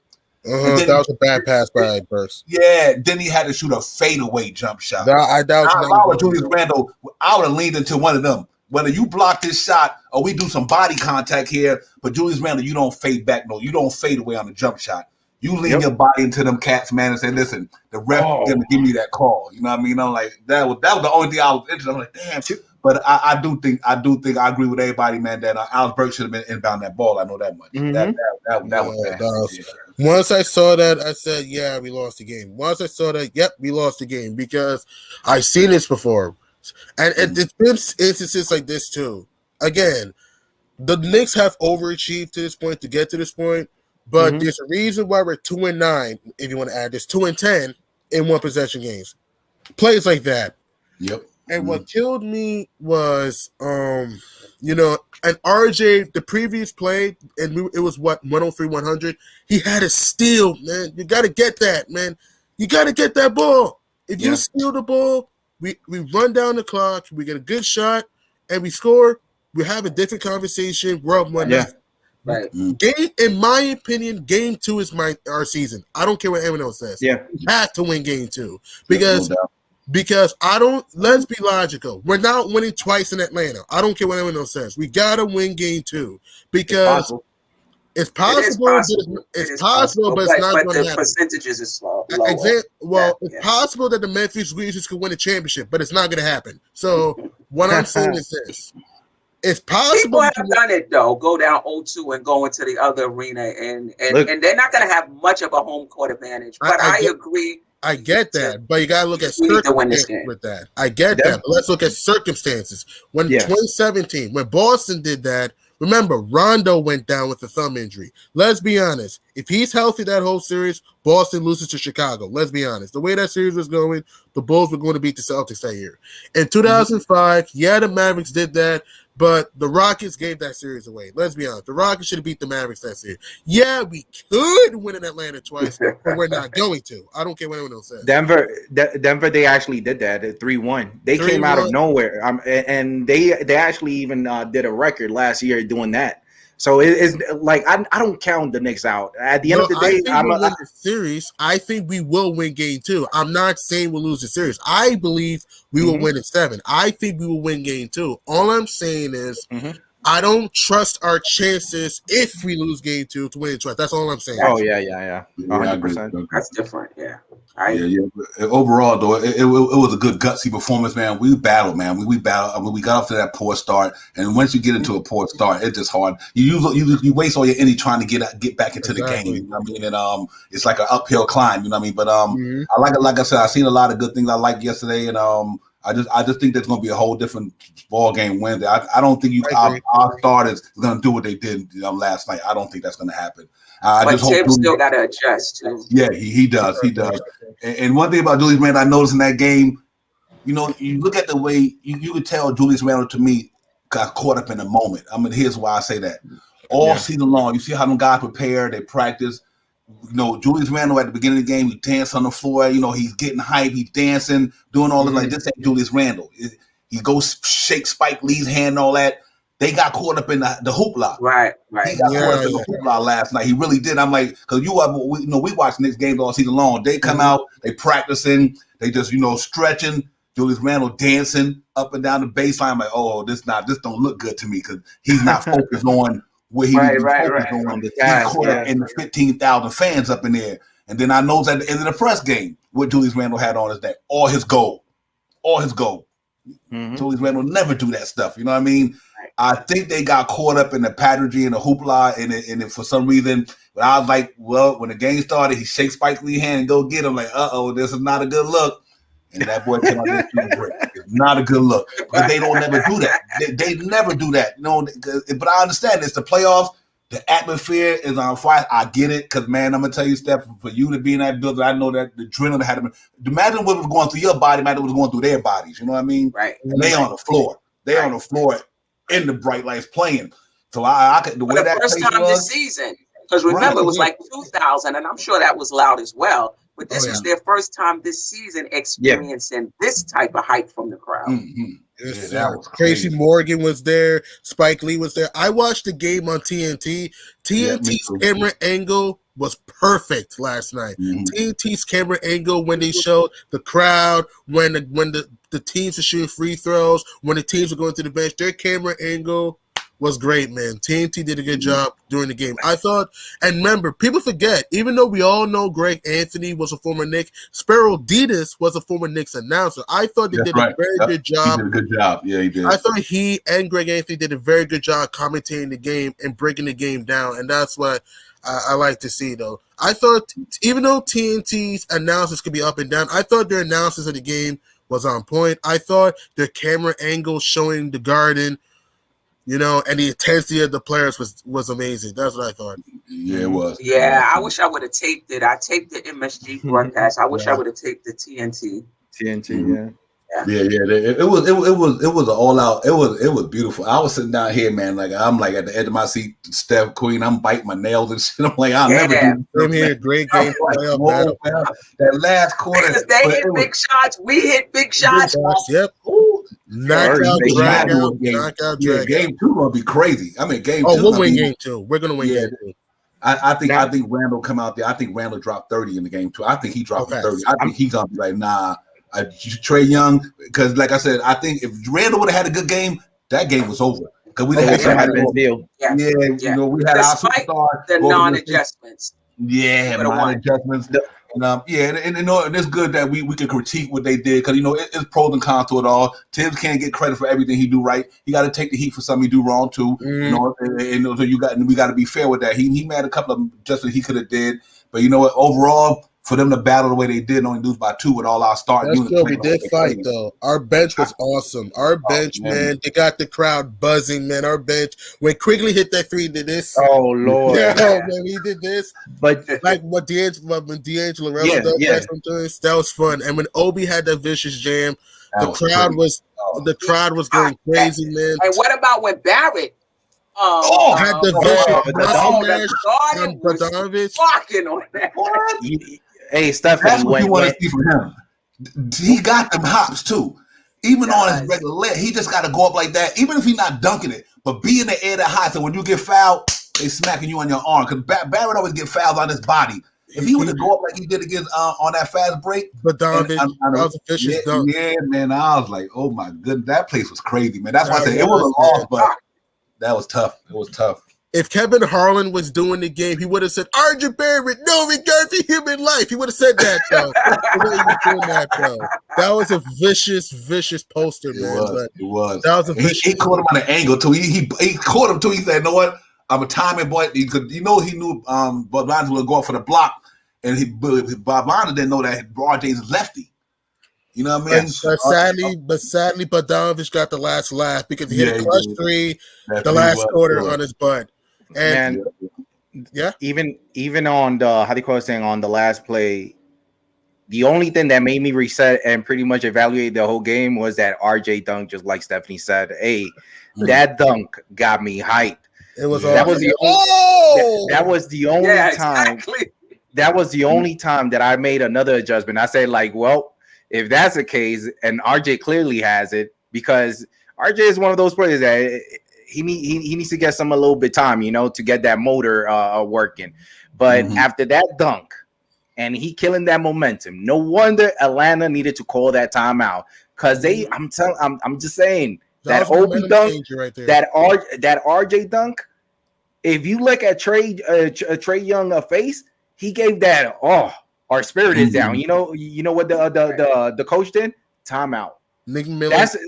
That's what I'm trying to say. That if we're gonna play those type of game, Tibbs, he needs to acknowledge pretty much what the game is giving him. Oh, I see RJ doing his thing. I see OB doing his thing. Between them two, I don't have a problem seeing one of those cats on the floor. But on the other perspective, the other cats that had to close down or continue on the fourth quarter, it had to be between Burks, Taj Gibson, Rose, and IQ. I did not want to see nobody else because clearly nobody else had it. I have the mentality. But I have the mentality of keeping everything simple. Coach, sometimes I understand that they try to make adjustment because they have a mastermind behind it, but sometimes it does not work. We are playing 50-50. If it's 50-50, I'd rather just stick by my gun and leave whoever is producing, leave whoever is hot. Because at the end of the day, you cannot feel bad if 7 out of 8 shots or 9 shots that they took, they actually made it. You guess why? Because they actually had it. Last night, we was actually forcing players that did not have it and giving him the type of treatment. Like Frank, sorry. Yeah, but they gave him that type of treatment between Stephanie G-Man and Divine. They gave him that type of treatment. I hate these type of treatment that, well, I understand this is not going well for you, buddy, but keep playing. We still believe. No, we in the playoff. We don't have time for that. I agree, except when it comes to Randall. I just don't think you can close the game without your best player. That's the only thing. I don't think he has to get the ball. He could be a decoy, but he has to be on the floor to close the game. If that's the case and he's on the floor, I have no argument on that. But remember, I still see Randall as still being young. Like, I don't see him like this being his peak. You know, like I still feel like in 2 or 3 more years, or maybe even next year, he will have that type of feeling. Like, you know something, he's one of those elite players that is making a presence. But for the time being, he's like, this is the year that pretty much we started to talk about Randall, because last year, if I do remember, we wanted him out. I was one of them. Like, I was so frustrated. I wanted him out. But this is the first year that he actually made a presence. Let things work. Or built organically. Do not force it on the player. Nobody else to put in. I'm not closing the game with Obi because he had a good 4 or 5 minutes. I'm not closing the game with him over Randall. Yeah, you gotta have Randall in there because, like I said, he did hit a big 3. He did hit a big 3. That's true. At the right wing, put him up by 1. Yeah, that's true. Yeah, he did. He hit a big shot during that game. And you always believe that your best players, even if they're having a tough game, that they can turn it around at some point, that they can hit a big shot for you at some point. I would trust Randall having a bad game to close the game than I would Obi because he had a good stretch of 5-6 minutes to close the game. The only thing that I will say with that is 6 out of 23. 6 out of 23. No doubt, it happens to everybody. LeBron, it happens to everybody, but you don't take a rookie and say, I'm gonna close the game with you because your best player is hitting 6 or 20. You know 2 players that it should have happened last night between Obi and IQ. Did it actually happen? Nope. So I'm with the mindset like, listen, I just keep it simple. Play the players that is hot. At the end of the day, IQ. Obi wasn't even hot. Obi was hot. He was hot. No. He wasn't hot. He was hot. He hit. When did he hit those shots? Second quarter, third quarter, second. You're not gonna bring him back in the fourth over what he did in the second. And who's the one to blame for? Because if he's playing pretty good throughout, let's say the time that they actually gave him those time, why there was no time that we actually saw Obi after that? Like, I don't know. Like, I agree to give him some time in the second half, but to close. If that's the case, that we're not gonna have him close, it's cool. But we did not see an Obi after that. It kills momentum because think about it this way, Stephanie. What guarantees us? There's no guarantee that between Obi and IQ is gonna do the same thing that they did last night. There's no guarantee. Right. So to me, that's detrimental because now you are killing their vibe. You killing their confidence. They're gonna be ready. Stephanie, but there's no guarantee. IQ, I love IQ. IQ is my favorite player. IQ is a bulldog. He's touch. But there's time that even Tibbs, he be getting him out of the game, and on the next game he's not producing the same. You cannot do that. If that kid has it, but you think that's so he's not producing the next game because Tibbs took him out the game before? No. I'm just saying, Stephanie. If he has it, we still have over 20 minutes to go. Leave him a little bit. Leave him a little bit more. I agree with that. A little bit more. I agree with that. Bring what's his name in the second half. Give him a little more time. Randall could have used some rest. There's no guarantee. But there's no guarantee Obi would have done the same thing in the second half. Exactly. But give him an opportunity. Give him an opportunity, to see. I think that was to me, and I agree with Steph, and I agree with both of y'all point because, like we said, in that third quarter, going to the fourth, he should have been in there. But you got to have Randall on the floor, no question about it. I mean, he got to close that game because he have closed some big games for us this year. But I see what Knight's trying to say. Knight's trying to say if he don't got it, then try to give it to somebody else. I know he our starter. I know he's our player, but our most important player. But then again, we go back to, like I say, he hit a big shot. See, he can shoot the ball. One thing about Julius Randle, no matter when he throw that ball up, he got a good shot, chance of making that ball. 100%. Yeah, and it's tough. I mean, I guess that's what coach, like Steph was the coach too. I guess that's what people how you say, how important coaching is, because look about the decisions you have to make. You know what I mean? Yeah. Do you take this guy out? Do you leave this guy in? If this guy doing that, it's tough to do that, man. Especially when you got money players like Julius Randle. He's close to our highest paid player. He's the one that carried this team the whole year. So I can understand why you don't take him out, because he deserved to be in there. Because he don't have to take the last shot though. Right, but exactly. Listen, one of the things I outlined on the Queen's Court was that the playoffs is tough for coaches too. Everybody is looking at the player. Oh, the pressure is ramping up. Are they going to be able to meet the pressure? Are they going to make the adjustments when the team makes the adjustment to them? Are they going to be able? But one of the points I brought out, it's the same for the coach too.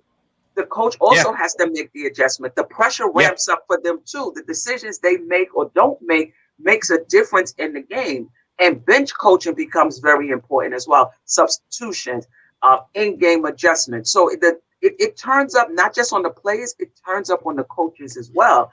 And yesterday, I think Tibbs could have did a few things, little tweaks, that could have helped. Now listen, 100%. Now listen.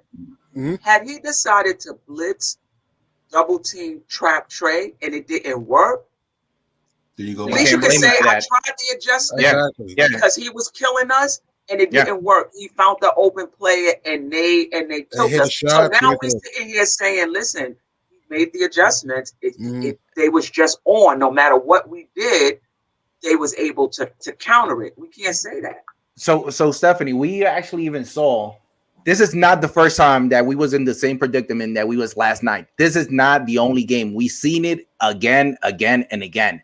There has been many games that the actual bench got us out of moments like last night. I do not have a problem between Julius Randle taking the last shot or RJ.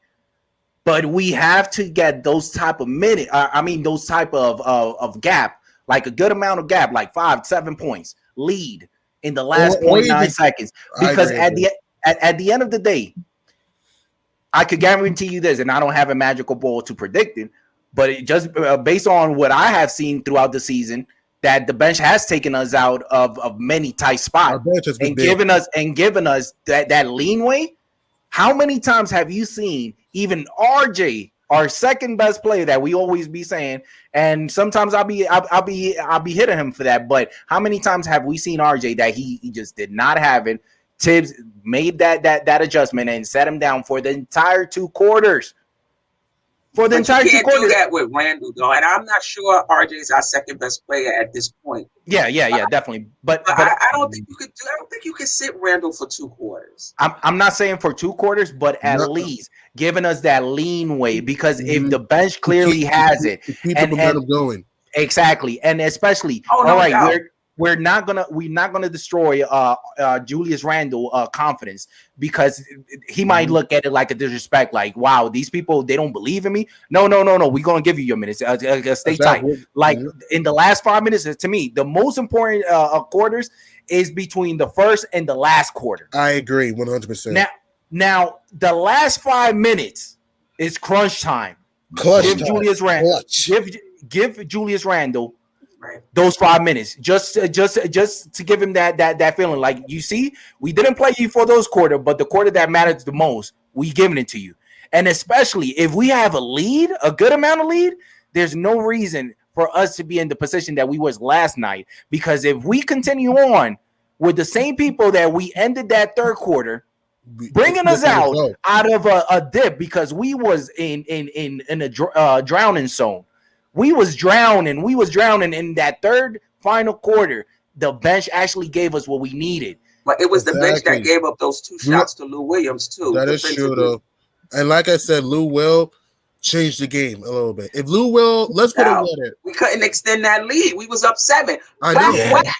And RJ missed it, and I know, and RJ missed it 3 at the right corner. Let's put a what if. If RJ hits that shot and we stop Lou Will, we're up 10 plus going into the fourth quarter. Yeah. There's a very good shot. We probably talk about going up 1-0. But I always give credit, and I agree with Nice, and I agree with your point, Steph, that yes, you don't want to leave Rand on the bench. But personally, for me, I always try my best to leave the guys who are playing well to keep momentum going, because you don't want to screw it up, though. And what really bothered me last night, we didn't get those 50-50 balls like we did early. Look, we fought. We competed. Both teams played their butt off.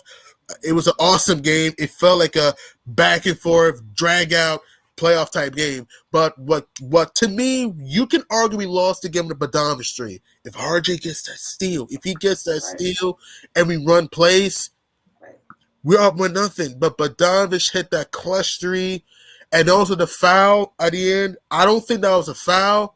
But at the end of the day, you gotta move on.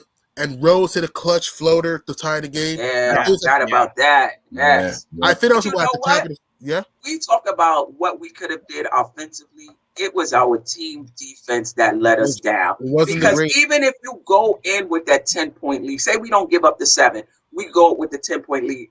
If we're not making the adjustment on Trey, they could get that back easy.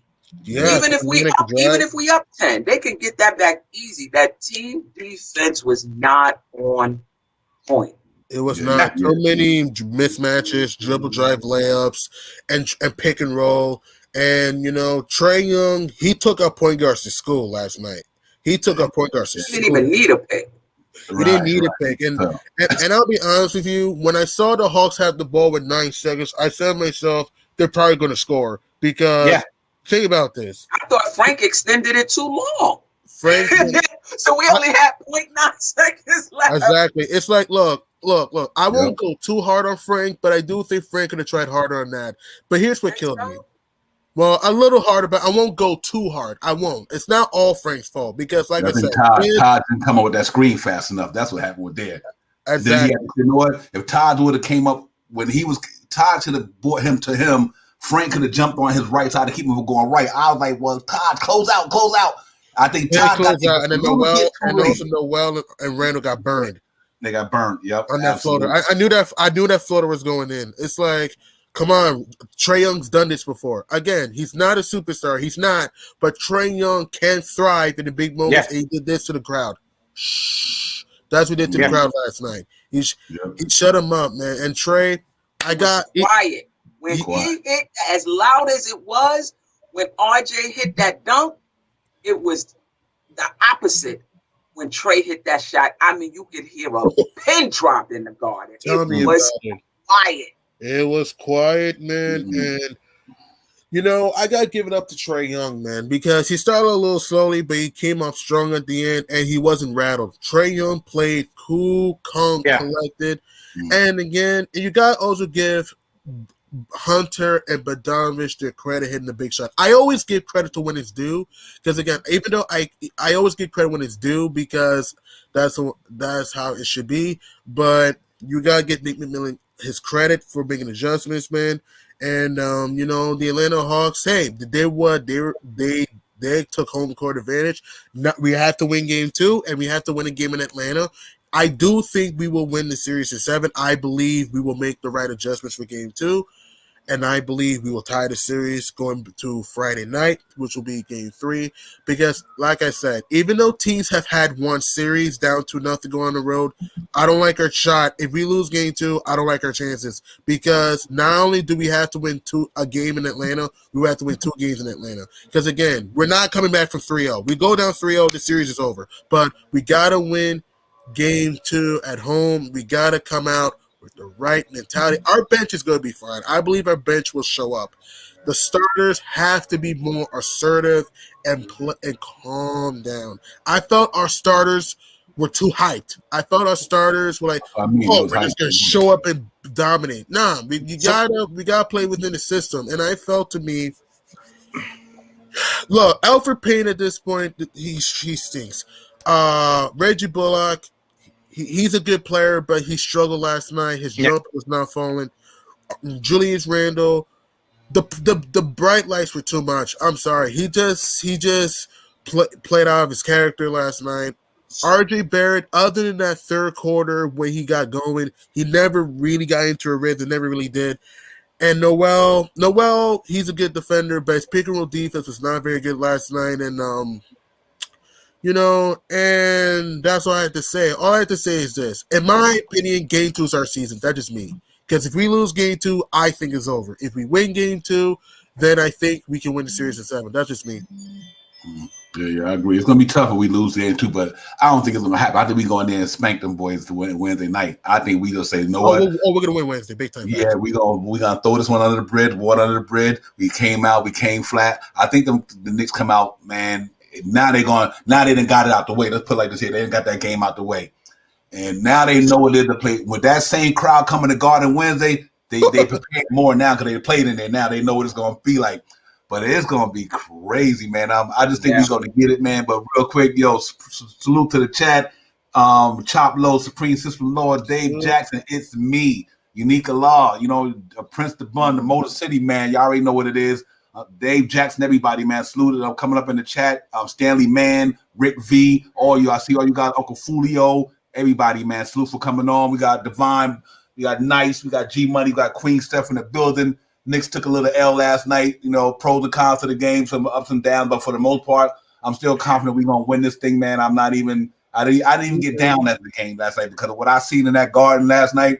I wasn't even getting down. I like Steph and 14,999 other people was up in that joint getting busy. That place was on fire last night. I mean, that's what I've been wanting to see. I'm so glad I had a fan back in the building, man. I don't know what to say because that thing was phenomenal last night. But we just, we went over a lot of stuff, man. But you know what? I really believe we're gonna bounce back. We're a resilient team. We've been resilient all year. We're a real resilient team. I think they're gonna come back in that thing. Say, you know what? We let this one slip away. They know that they let this one slip away. We should probably be 2-0 after tomorrow. But you know what? Go 1-1. Go to Atlanta. We're gonna win one of them games in Atlanta. Oh, we will. Yeah. Then we get after that. We 2-2 after the 4 game. Then we back to the home court advantage. We're winning the series in 7, in my opinion. Yeah, absolutely. But it was beautiful though, man. I loved every bit of that, man. I could not believe the crowd was awesome. Amped. I'm sitting in my chair for like hours in the stadium last night. The energy was flowing through my whole body. I guess we haven't seen that in 8 years. You know what I mean? Like that. We seen some games with Garden crowd, even on losing seasons, they be hyped, but not like last night though. Ooh, that shit was crazy. And TNT made it fun last night. TNT made it fun. Here's how I can describe what TNT did. You remember the NBA on NBC back then? How they used to feel like, you get what I'm saying? TNT made it like arena. Exactly. TNT made it like NBC last night. The crowd, the noise. I mean, it was amazing. The players' intensity, man. It was amazing, man. The game back and forth, man. Neither team wanted to let go of the rope. And sadly, Ice Tray had the last laugh, man. Our bench was amazing. Our bench was stupendous, superb out there. It's just that a bounce here, a steal here could have changed the whole difference. It's also kind of a good thing. after game one because it's a kind of a learning experience. Maybe we can learn from this. And like you said, we're a very resilient team, Divine. I believe we will win this series in 7. But like I said, we got to win game 2. I don't want to go to Atlanta down to nothing. We're not winning, in my opinion at least, even though I do think we will win game 3 or 4 in Atlanta. I don't see us winning both. I don't see us. That's not going to happen. So we gotta win game 2. Game 2 to me is if we're gonna have a shot to win the series or not. That's just me. I'm just gonna say this. If you look at the entire fourth quarter, like I'm looking at the glimpse of fourth quarter. Throughout the fourth quarter, the bench had them locked. Yeah. The bench had them locked. Now, on the last 5 minutes, they went on a 7-1 run. I'll just leave it at that. If anybody want to say, well, we gotta continue to believe in our starters. No, 7-1 run. They're gonna make an adjustment on our bench too.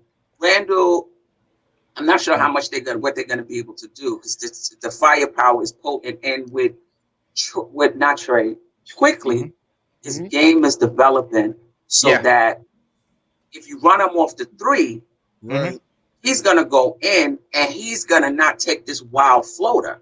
He's either gonna take a floater, or I've seen him go all the way in and throw it high off the glass. So I'm not sure what they're going to be able to do at our bench, but I'm not sure the bench can win us this series. All right, Randall is going to have to. I agree with that. Stars had to step up. I agree with that, Steph. Yeah, amazing play. Even though our bench will be fine, we need our starters to play well. Julius Randall, I think, is going to step up. I think Julius Randall is a monster.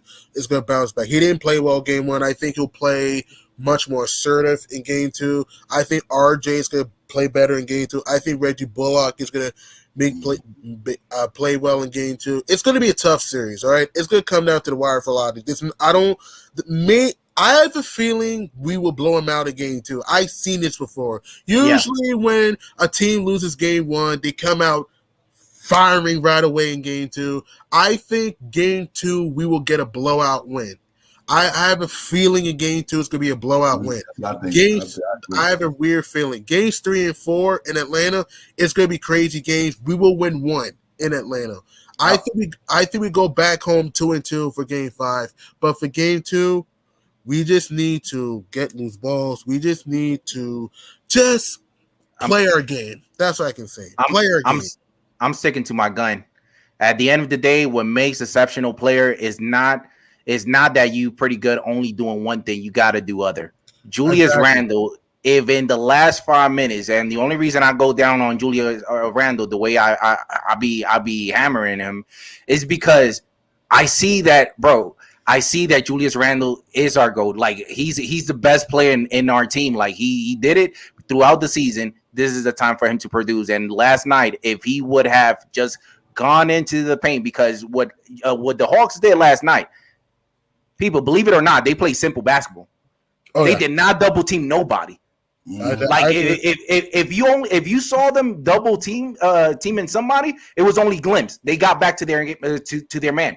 They did not want it to leave one particular player out because they understand what the Knicks is. The Knicks is one of those type of team that at any moment that you need it, somebody in the Knicks is going to produce.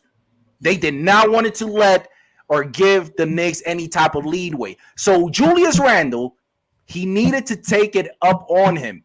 Well, if nobody's going to double team me, I'm going to force them to double team him. Because in other words, what they did to Julius Randle last night, they did not show him the respect that he needed. Facts. So guess what? The way that you're going to show me respect, I'm going to make you show me respect. And how is that? Go down the paint. Go down the paint. Draw those fouls. If you have drawn those fouls, I will guarantee you there will be people saying, well, if we can't foul him, because most likely he's gonna be taking foul shots and stuff like that, might as well let's make it more difficult on him. Guess what? You making it more difficult on Randall means you leaving quickly open. Means you leaving D Rose open. Means you leaving Burks open. Last night, guys, Hawks played simple basketball. There's They no outplayed excuse. us. They Right, No and outplayed us. excuse. that's why Bullock didn't have the game we needed him to play because he plays off of Randall. Randall Exactly. gets double teamed, his man sucks down. Randall gets the ball out to him, but they were staying home. He's not somebody that's going to create his shot. The most you're going to get from Bullock is somebody rushes out, he fakes, dribbles in once or twice and takes the shot. So he's not somebody that's going to create a shot. He gets his shot off of Randall. So if Randall is not playing well and commanding that double team, it's going to be hard for him to get shots. 100%, Stephanie. I agree, Steph. We're gonna be in there though. We're gonna be in there tomorrow. I mean, Wednesday. We coming up in that joint and win that game. I'm not even worried about it. And like I said, even to lose last night with the way I started playing, they still ain't lost by 2. We lost by a bucket. We lost by a bucket. Yep. And what I started And playing, had an opportunity. We had an to tie opportunity it but with 0.9 seconds still. or So- win the game potentially. Or win it if it was 3, correct. Yeah, so I feel good about that. I do feel good about that because I like, you know what? I wouldn't be surprised if the Knicks win the next 2 in a row. I think they might win 2 and 3 just due to the fact we lost that game with Randall having a bad game, RJ had Bullock had a bad game, Elford having a bad game. I mean, they lose that game by 2 points. That just told me to fight them dudes, man. We are resilient, man. We are a very resilient bunch. And I said multiple times, our bench, I gotta give our bench a clap. Yeah. Our bench was awesome, man. It's it was awesome. Just a steal away, RJ. We were a steal away. And also that last play. Why we allowing Trae to shoot the ball? That last play. Why not double team the guy and let someone else shoot the ball? Let somebody else beat you. Once I saw Trae going to shoot the ball, I thought it was going in. What do you guys think in your mind? I thought, the Hawks won the game. What do you guys think? I think he had that ball. Yeah, man. He you know, Trae was hot. He was hot. You know, and I like. And one thing about that floater. Once he get in the lane, he know how to get it over that center. For some reason, he know how to shoot that. He has a nice floater game, man. Way up there. And you know what? And it exposed well, but we got to throw something at him, man. I think next time, now you ain't got to play dirty. Play hard. I mean, it's hard. And make him work on offense too. And defense. Make it work on defense. On defense, that's what I meant. Make him work on defense. Trae Young is not a great one-on-one defender, though. Stephanie and G-Man. And G Money, you guys said something real straight. We gave him open looks. Between Trae Young and Lou Will, in moments that they actually needed shots. What did the Knicks did? They folded. Layups, runners, that's why I am being very critical about Julius Randle. And just because I'm critical of a specific player, that doesn't mean I'm not giving him his props. I understand he got us in the place that we are right now. But at the same time, he has to read the game. He has to step back, read the game. Yes. This is what they doing. Trae Young, he's very successful in one thing: drawing fouls. Fast. So guess what? In moments that he needs to get some points, he's going to try to go into that paint, draw some fouls, stop that clock when it matters the most, take those critical shots, and guess what? That's what makes him look good. If Julius Randle step back and read pretty much what the game is giving him, last night was a game that Julius Randle, regardless of his off game, he should have gone down the paint. I'm gonna make these fools, and when I mean fools, there's the other team. I'm gonna make these people give me some hard fouls. I'm gonna make them respect me because believe me or not, the last 3 minutes, if Julius Randle would have done that, they would have given pretty much the entire team, the Knicks team, more ropes, because the way that they would have seen it is that, whoa, we don't know what to do, because either Julius Randle could come down, but if I leave this guy open, he might take the shot. We just don't know what to do. If Julius Randle would have been more let's say more rough going in, more assertive going in the paint, believe me, we wouldn't have this conversation that we are having right now. That's true, but I also think if our team defense was better, we wouldn't be having this conversation. I agree with that too. Either one of those. You gotta stop Trae. You can't come into the game knowing how lethal he is and not make the adjustment. You can't go up 7 and Lou Will just come in less than a minute. It seemed like it started to 2. Hit a 2 and a 3 at the left wing. Yeah. Our team defense is a big reason, not individual defenders. Our team defense is a big reason how we got to this point. And and it was big spots. I'm not going to say the whole game because they only gave up 107 points to this team. So overall it was okay, but there were big spots where this team defense did not come through. And how we defended Trey in the second half was part of it. Stephanie, to your point, this is what I'm saying. We needed to hit Trey Young, like give him a hard foul, and it's not a fragrant, but a hard foul. Because believe me, if we gave that type of thinking to Trey Young, like, man, I know that I'm pretty good going down the pain, but man, this team is not making it easy on body. I felt it. I felt that last play, and get that person second down or second, let's say thinking twice about it, because if the Knicks gave him a play that something, I'm gonna make you feel my presence. We see what you're doing, Trey. We see what you're doing. Doom. Whoa. I wasn't expecting that. Now, that's the main reason I'm saying Julius Randle needed to step back, read what was happening, because Trey Young, in the moment that the Hawks needed it the most, who was producing? It was more Trey Young. Trey Young kept going down, calling those fouls, especially RJ. If you saw that foul, that wasn't even a foul. That was not a foul. That should have been a no call. But here's the thing. If they don't call the foul, remember, Bogdanovich had the offensive rebound and the putback. So if they don't call the foul, Bogdanovich could have scored a point anyway. But here's what I described the game with Julius Randle. In my opinion, I also watched the Grizzlies and Jazz game. I love basketball, so I watch almost every game. Dillon Brooks showed a lot of points, and John Morant last night. Yo, did you watch the Grizzlies and Jazz? Memphis showed a lot of points. When Utah pulled within 1 point, they didn't get rattled. Memphis did not get rattled. And then Dillon Brooks had an open pathway to the basket for the vicious dunk, and then the Grizzlies won the game. Memphis, when they were down by 14 in the second quarter, they didn't get rattled. They played their game, and they hanged on for the win. And their starters and their bench played well. Grayson Allen hit big shots. Desmond Bane hit a big 3 at the left wing to put them up 9 going to the fourth quarter. Memphis, in my opinion, showed toughness and grit with their starters and their bench. Our bench played amazing and played well. It's just that our starters, to me, they played overconfidently, thought, oh, we're just going to show up and play. You gotta come out with the right mentality, and we got to come out, move the ball. We played, how can I describe this Knicks team in the first quarter? We played Portland Trailblazer basketball.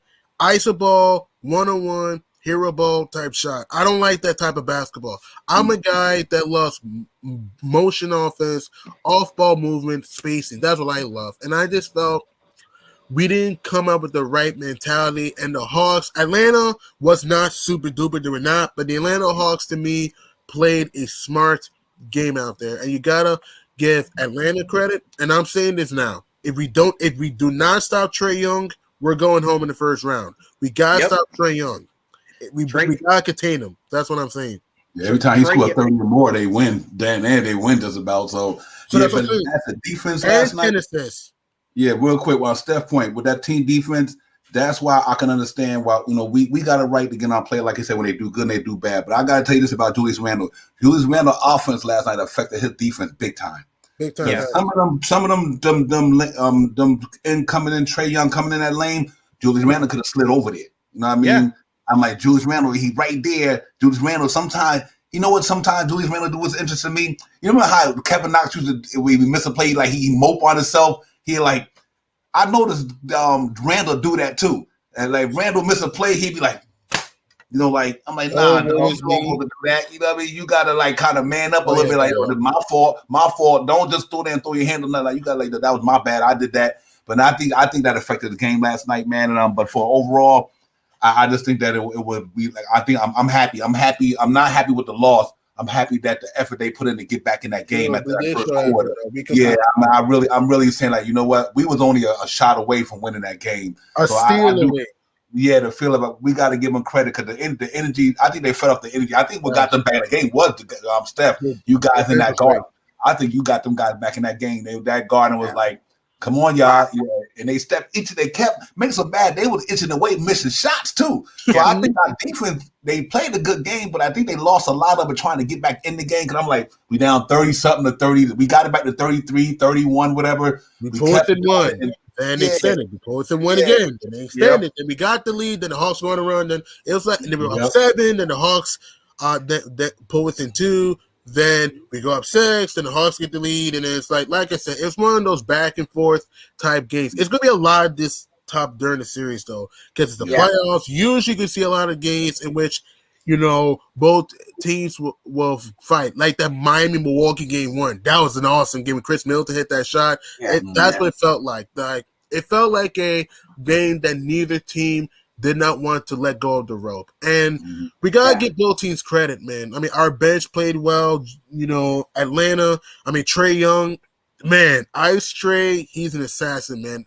And like I said multiple times, if we do not stop Trae Young, this series is over. We got to slow him down at some point in the series. And we got to watch out for Bogdanovich in close games. Because like I said, maybe it's why Atlanta thrives in close games. You have multiple go-to guys that can hit the big shot. Lou Will, Trae Young, Gallinari can hit a big shot. Hunter can hit a big shot. Not the way that Gallinari was playing last night. Gallinari was bad last night, but I'm just saying. For sure. We didn't take advantage of it. I got you. We gotta take it. Every time Gallo was on Randall, this is what I'm saying. Points at a premium. 100%. It's a mismatch. That's a mismatch. Clear out. That's what I'm trying to say. With these things discussed even before the game. Anytime Gallo was on Randall, everybody clear out. Let him take it, because once he gets past Gallo, all of those options open up. Somebody's gonna have to step up. Now his vision is his playmaking is pretty good. And the same thing with Trae Young. Nobody took him in the post. Nobody put him in the pick and roll. Nobody drove to the basket. Or I shouldn't say nobody, because Rose did his thing. But you just got to do better taking advantage of the mismatch. And our team defense, like you said, Steph, it just needs to be loosen up. Look, Atlanta. Look, sometimes teams hit tough shots. Okay, but Atlanta did not hit tough shots. Atlanta was hitting free, easy, no pressure type shots. So, and that's what bothered me. Look, I give the Hawks credit because look, Atlanta could let go of the rope when they were down by 7. They could let go of the rope, and we could have won this game going away. But they kept battling back, and I just felt we need to have that killer instinct. Okay, we need to learn to have that killer instinct. Look, we're not going to win every game. We're not, but I'm just saying that we got to learn to try to step on the team's throat. The crowd was rocking. We were a run away from being up 1-0. I do think we will win this series. I believe we will win game 2. It's rare you see home teams to the first 2 games at home. It's rare. So I think we will win game 2. I'm very confident. But we have to win game 2. Because if we lose game 2, in my opinion, this series is over. Because I don't see us winning Atlanta twice. I think we will get 1. But I don't think we'll win in Atlanta twice. I don't see it, though. So, because remember, the Hawks have won 11 games in a row at home. You also have to consider that, too. So, that's what I'm saying. So, that's why if we win game 2, we get momentum back, and it'll be a lot of pressure on the Hawks for games 3 and 4. So, we got to win game 2. Yeah? What'd you get? Based on what I'm seeing, G Money, you said one thing early. If we don't contain Trae Young, we lost the series. Like, let's just assess pretty much everything throughout the season. Throughout the season, whenever he's not on the floor, the Hawks crumble. Whenever he's on the floor, they strive. We don't have somebody in particular in our team that can contain him. The only one that we have closing up is Frank. We did not see Frank enough last night. It's cool. It's no problem. But at least we got to do something for him to feel our presence in the particular things that he takes advantage. Like what? Like going down the paint. If Noel, I don't have a problem either if Taj Gibson or Noel gets into foul trouble, but you will feel us. That easy things that Lou Will and Trae Young did is unnecessary. There's no excuse. Why? They looked at us like we are nothing. He did not respect us Trae last Young was night. playing pickup basketball. Trae Young and Luke Wells, it was like easy. They had no pressure. They went to the basket, floater game, bank shot. They played. How can I describe this? The Atlanta Hawks played loose last night. Our bench played loose too, but our starters played timid. Like I said, Atlanta played loose. They did it. They played their game. They weren't trying to do too much, and that's why they still home court advantage. And just want to throw this out there. You remember we swept the Hawks back in '99. This is the Hawks' first playoff win against us all time, and it's Atlanta's first road playoff win since 2016. Fun fact there for you. So because I like giving fun facts, I want to throw this another fun fact for you. So we just got to, limit turnovers. We just got to rebound. Our rebounding was pretty good last night, but we just got to. Our starters need to play like themselves. Okay, they cannot. Yes, you miss shots. It happens, but you got to do other things. I'm sorry. Yeah. You got to do other things. We can't allow 1 or 2 missed shots to, put us down. The good news about the Knicks is that they're a very resilient team and they fight. And that is why I believe we will still win this series. I'm just saying it's that game 2 is a crucial game because it is hard to win on the road twice. Very hard. We are not going to win the series if we continue to let just Trae Young. I don't care about Gallinari because at the end of the day, we got to be honest. There's no guarantee Gallinari is going to have the same type of game that he had last night. So we needed to take advantage of that. The only thing that the Knicks needs to do is that, hey, let's contain whoever is hot. But before that, just contain Trae Young. There's no way. I just do not see the Knicks containing Trae Young. But at least let your presence felt. If we at least if we only did that simple thing, foul him real hard to make him second guess himself on going down the paint, I guarantee you we would be on a different conversation. Okay. Fellas, I gotta go. Yeah, real quick. Chomping it up with you guys. Mm-hmm. I got up. I didn't get to bed till 2 o'clock. Really late.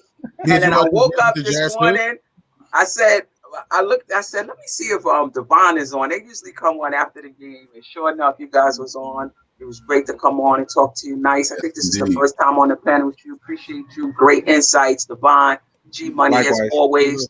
Thank you. I still think we're gonna win this series, but we gotta get game 2.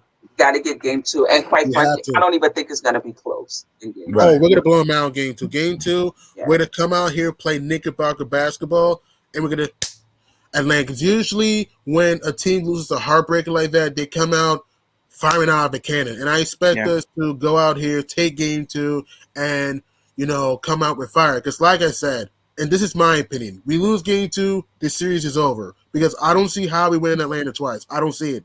So I'm saying that we got to come out with the right focus for game 2. And if you're Phipps, please make adjustments, man. Like what helped us get to the playoffs, you were actually making adjustments. Don't go back into only look. I understand it is okay to believe what you want to believe, but it's also okay to look at facts, and it's also okay to see what's actually working, okay? What working for us is that the bench was playing amazing ball, and we're giving us energy. Our bench was energetic, playing well, playing with passion, and why we even had a shot to win this game. But our starters did not play well. I know Randall is our best player, but just a little bit, keep going a little bit more with the bench, though. And then maybe you can bring Randall. That's what I'm saying, though, because it's like, oh, good grief. It's like, I love Phipps, but this is the reason, even though he's a good coach, but this is the reason why he's not won anything as a head coach, because his stubbornness sometimes. That's what I'm saying, man. We got to win game 2. We will win game 2. Yep. It'll be fine. Yeah, we'll see. Nice. Take us out with your last words, brother. Then I'm gonna get out of here. Are you on tonight? Yeah, I'll be on tonight. 9 o'clock. Okay. Yes. All right, Steph. Appreciate your sister, man. I'll see you All right. later on. Appreciate y'all. Take care. Have a good one, Steph. Happy to see you and meet you, girl. Same here. Same here. Happy to see Hopefully, you I'll be too, on man. tonight. I'll do my best to be on tonight. Okay, sis. All right. Nice. Sweet. Bro. What you think? Give me your last words, man. I'm gonna get out of here myself and get ready to get to the dock. So you know how it go. So the way I just try to keep it as simple as possible, Divine. Stick to whatever's working. Stick to the bench. And whenever we have moments like this, I do not care if it's the bench. I don't care if it's the starters. I don't care if you have to mix and match. Stick to whoever is producing, because at the end of the day, we wasn't playing catch up when we finished that third quarter. When we finished that third quarter and we started that fourth quarter, we was playing a little bit gritty, like it was tough, but we was always in the lead. We was either in the lead, there was only one up, we was on the lead again. At least if we continue that, play better defense, Randall has to go in the paint. He gotta call for those foul trouble, make them foul them, so that his presence is felt inside the paint. That will leave pretty much everybody open on the sidelines getting ready for that three. Because if that continues to happen, I love the Knicks. I want to see them producing, but it's simple things that is really knocking us off, Divine. Yeah, facts. I agree, man.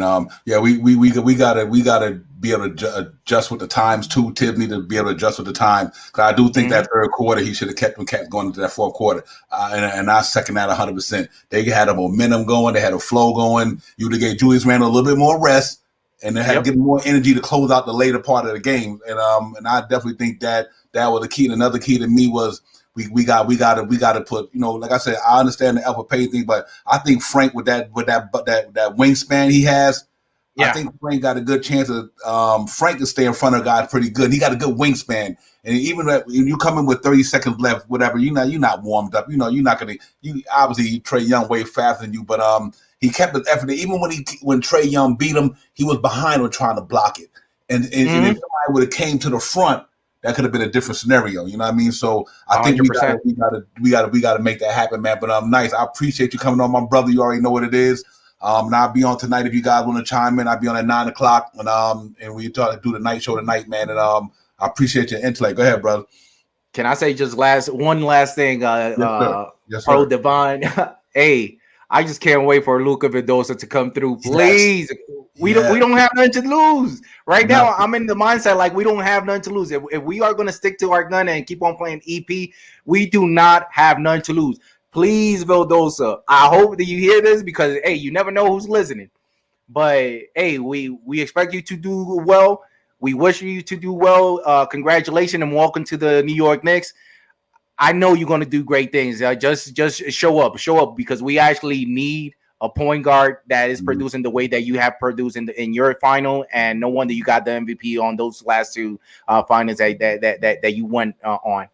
Yes, but I'll leave it at that. I appreciate everything. Up here, Luca. Come on, Tom Tibbs. Come on, Worldwide West. Y'all listen to the Knicks Real Talk, man. Y'all get Mendoza up in here, man. We need that brother up in there, because I think he can make a big difference in this thing, man.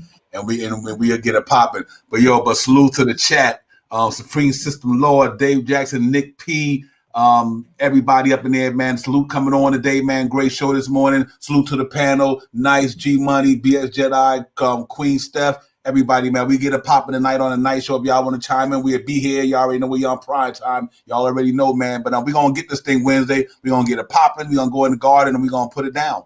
And I'm excited about it. But everybody who chimed in today, nice, my brother. Appreciate you once again. You already know. The door is always open for you. You know how we do. And I'm a salute to the chat, man. We out here at Knicks Real Talk, the morning show. We out, man. I see you cats on the next episode. Peace.